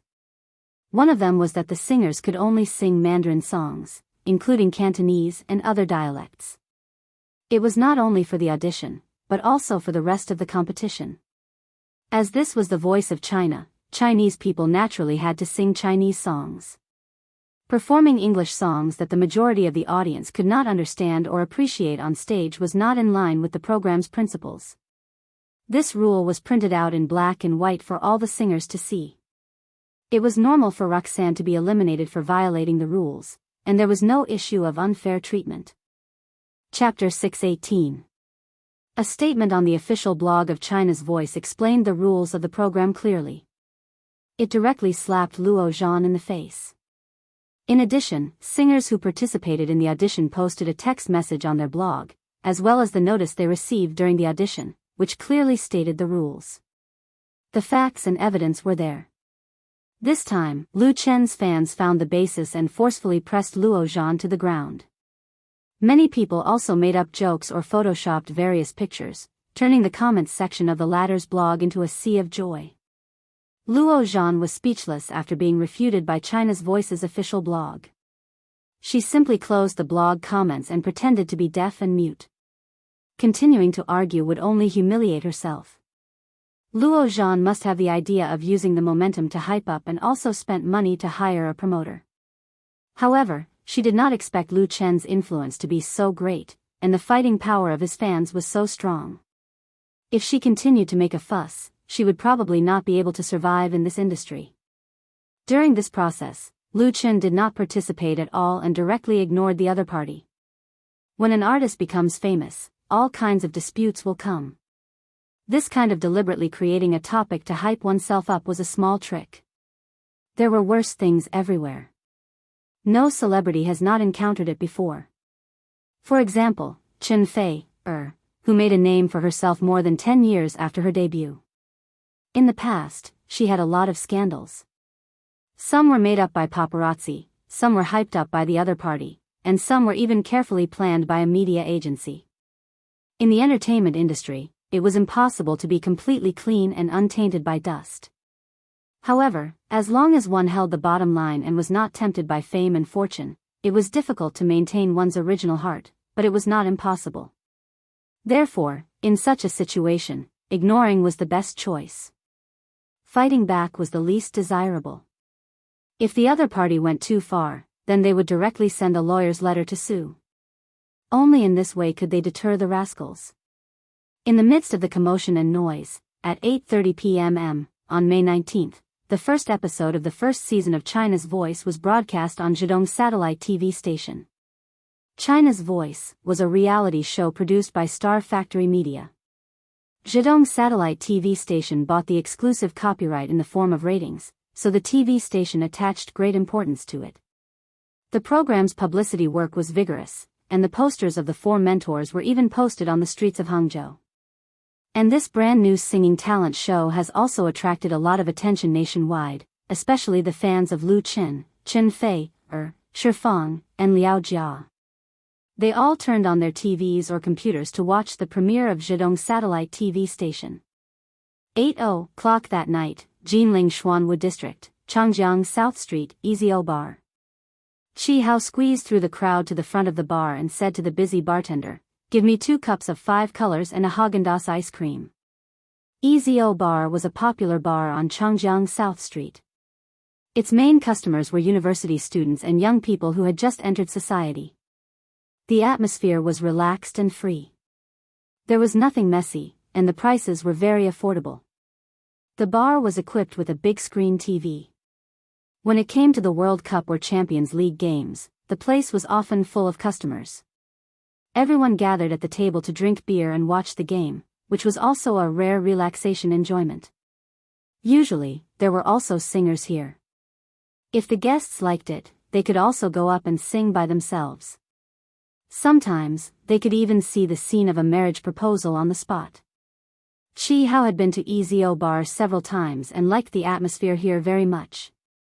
So the second time he organized a group event for Lu Chen's Jinling support group fans, he set the venue at Ezio Bar. The last time he booked a place to watch, a Chinese ghost story, was very successful. Many fans who missed the opportunity complained in the group, so Chi Hao organized another one, but this time it was not to watch a movie, but to watch TV. To watch the premiere of China's Voice. Speaking of which, it was really unheard of to organize a group of people to watch a variety show in a bar. However, Lu Chen's fans were very enthusiastic, so Chi Hao responded with a single call. There were hundreds of fans who came in the evening, booking the entire Ezio Bar. Actually, Chi Hao had his own selfish reasons for organizing this event. The bartender knew Chi Hao and knew that he was the organizer of the booking, so he gave him face. After mixing a glass of wine for others, he mixed it for him first, and even gave him a glass of Haagen-Dazs ice cream for free. Business was too good at night. There was almost no space in such a big place, and there were not enough waiters. Holding 2 cocktails and ice cream, Chi Hao squeezed his way back to his seat. There were already 2 girls sitting at the small table. One of them ordered a cocktail, while the other took a glass of Haagen-Dazs ice cream. And this ice cream girl was Chi Hao's selfish reason. The ice cream girl was also a fan of Lu Chen. Her ID in the support group was Azure C. The last time he booked the place to watch, a Chinese ghost story, Chi Hao's seat was next to Azure C, so they got to know each other. At that time, he was already moved by Azure Sea. After finding out that she did not have a boyfriend, he carefully started to pursue her. Although they were still in the phase of pursuing, the two of them had gone from strangers to close friends. At least Azure Sea did not refuse his pursuit, so there was hope for success. The other girl who ordered the cocktail was Azure Sea's best friend. She was inseparable from Azure Sea. Last time, she cheated Chi Hao of a lot of ice cream, making him eat instant noodles for a whole week. Thank you, Azure Sea smiled slightly to express his gratitude, and his charming smile made Chi Hao stare at her. Come on. The best friend waved her hand in front of Chi Hao's eyes and asked, why hasn't the show started yet? The big screen in the bar was playing an advertisement.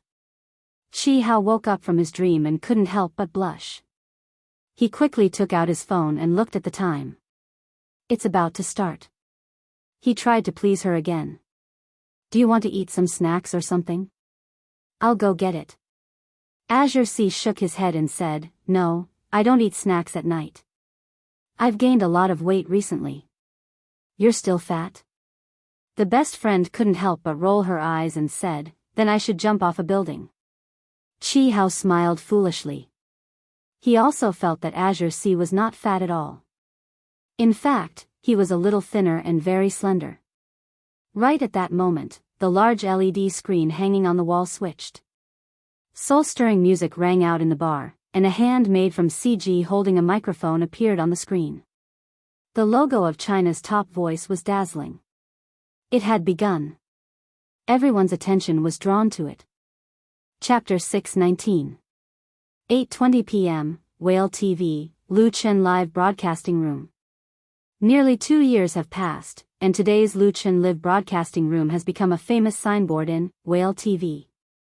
It has the most fans, the highest number of online viewers, the highest number of tips, and other records on the platform. The cooperation between Luqian and Whale TV can also be called a model for star artists to cooperate with new online media. Luqian has gathered a large number of fans and popularity through this online platform, and Whale TV has also obtained countless benefits through Luqian. Last year alone, Whale TV signed more than 10 famous star anchors, which has brought a significant increase in registered users. It can be said to be a win-win situation. Although other platforms have offered Luqian a very high price, Luqian insisted on renewing his contract with Whale TV, and the cooperative relationship between the two sides is very good. In order to retain the big shot, Luqian, Whale TV, has made a lot of optimization and resources for his live broadcasting room, and even added an additional membership function for Luqian's fans. Tonight, the first episode of the first season of China's Voice will be broadcast live on Zhejiang Satellite TV station. Whale TV has obtained the authorization to broadcast it and started publicity a few days in advance. So at this moment, in the live broadcasting room, a large number of Luqian's fans and onlookers have gathered. To watch variety shows on TV, the effect is naturally the best with a big screen TV, and the clarity is also the highest. But today's young people's use of TV has greatly decreased. Even if everyone has a TV at home, many people are still willing to choose to watch through the internet. A live broadcasting platform like Whale TV is different from ordinary video websites. The live broadcasting room is more interactive. Everyone can send barrage comments and tip fish balls to express their support, which is more interesting and entertaining. Therefore, just after 8:00, the number of online viewers in Luqian's exclusive live broadcasting room has exceeded the 2 million mark, and it is still increasing at a rapid rate. It is estimated that it will not be a problem to surpass the record of 3 million. And tonight's live broadcast host of China's Voice is Li Feiyu, who everyone is familiar with and loves. The show is about to start. Is everyone ready for their fish balls? In an instant, the barrage was like a tide, mixed with countless falling fish balls. This kind of scene was very common in Luqian's broadcasting room. Many rich fans didn't care about the 100 times fish ball at all. They all released the aircraft carriers one by one. Then, in the next moment, an extremely dazzling interstellar battleship appeared out of thin air, instantly crushing everyone present. With the accompaniment of thousands of fireworks and special effects, it simply blinded countless dog eyes. Super Starship. This was the exclusive reward prop in Lu Chen's anchor room, the Superstar Ocean Battleship, which cost 10,000 yuan each. Not only did it have the effect of a platform-wide broadcast announcement, but it could also instantly clear the screen, have dazzling special effects, and so on. After this exclusive prop was launched by Whale TV, the number of Super Starship launched in Lu Chen's anchor room has exceeded 100, which is equivalent to 1 million yuan being rewarded. It must be noted that the Superstar Ocean Battleship is the highest level of special reward prop in Whale TV. Neither the platform nor Lu Chen will share even a penny of the benefits. It will all be donated to the Chen Fei Charity Fund for the treatment of poor leukemia patients. As soon as the Superstar Ocean Battleship appeared, the onlookers suddenly lost their calm. Tycoon, please support me. F*CK, a Star Ocean battleship has appeared before it even started. I'm going to break the record again tonight. Well, I'm going to support the loving Tycoon and hug his thigh. Brother How, do you still lack lackeys? Ha ha ha, amidst the noise, it was 8:30, and China's voice began. Everyone's attention was attracted to it. In the midst of the passionate opening song, the carefully decorated Zhejiang satellite TV station Studio One was presented to the eyes of the national audience with a new look. Countless colored stripes fluttered down from the air, and the audience of 1,250 applauded warmly, bringing the atmosphere of the scene to a climax from the beginning. The camera swooped down from top to bottom, and then rotated forward. The four mentors sitting on the red swivel chairs became the focus. Then everyone was surprised to find that the four mentors actually had their backs to the stage and were facing the audience. Each mentor enjoyed a 3-second close-up, and then the camera focused on the big stage. A host in a blue casual suit, holding a microphone and a digital teleprompter, strode into the spotlight. He was in his 30s, thin and tall, with fair skin, wearing a pair of black-rimmed glasses, looking gentle, and a confident smile on his face. The host faced the audience and said loudly, "First of all, let's welcome the four mentors who decide the students tonight. They are, Mentor Chen Fei, Mentor Liao Jia, Mentor Shi Fang, Mentor Lu Chen." When the host called on a mentor, the mentor stood up and waved to the audience, winning bursts of applause. Tonight, the four music mentors are looking for the real voice. They are ready, China's car, China's voice, the world premiere, starts now. When he said the last few words, his voice suddenly rose a notch, and it could be said that his voice shook the audience. The audience at the scene responded with warm applause and cheers. The brand title of the first season of China's Voice was won by China Automobile with a price tag of 27 million yuan. At that time, there were many competing brands, but including Coca-Cola, they were all defeated by China Automobile, who were determined to win. When the news came out at that time, it caused a sensation in the industry because China's Voice was a brand new talent show, and in the current situation where talent shows were about to be overdone, China Automobile threw out so much money to support it, which was really surprising. It should be known that Zhejiang satellite TV station was not CCTV, and many of CCTV's variety shows did not have such a high title fee. But looking at the inside story through the surface, it was actually understandable. First of all, China Automobile, as the #1 brand of domestic cars, invests hundreds of millions of advertising fees every year, and 27 million was nothing to them. And China's Voice's creator, producer, major shareholder, and mentor, Lu Chen, was himself a star endorser of China Automobile, and the two sides had a good relationship of cooperation. In addition, the name of China's Voice was not bad, and it was not so incomprehensible that China Automobile would not hesitate to pay a high price to win it. Of course, whether this advertising title investment was worth the ticket price, the key still lay in the content of the program itself. China's Voice, with four big shot mentors, was able to make a name for itself in the extremely competitive TV variety show, and tonight's premiere was undoubtedly crucial. You're tuning into the Dreamy Chapters YouTube channel. We're so grateful for your support, and don't forget to subscribe to join us on this incredible journey through captivating stories. Your generosity through donations truly makes a world of difference, as it's the primary source of revenue that allows me to expand and enhance this channel for you. Thank you from the bottom of my heart for being a part of this adventure.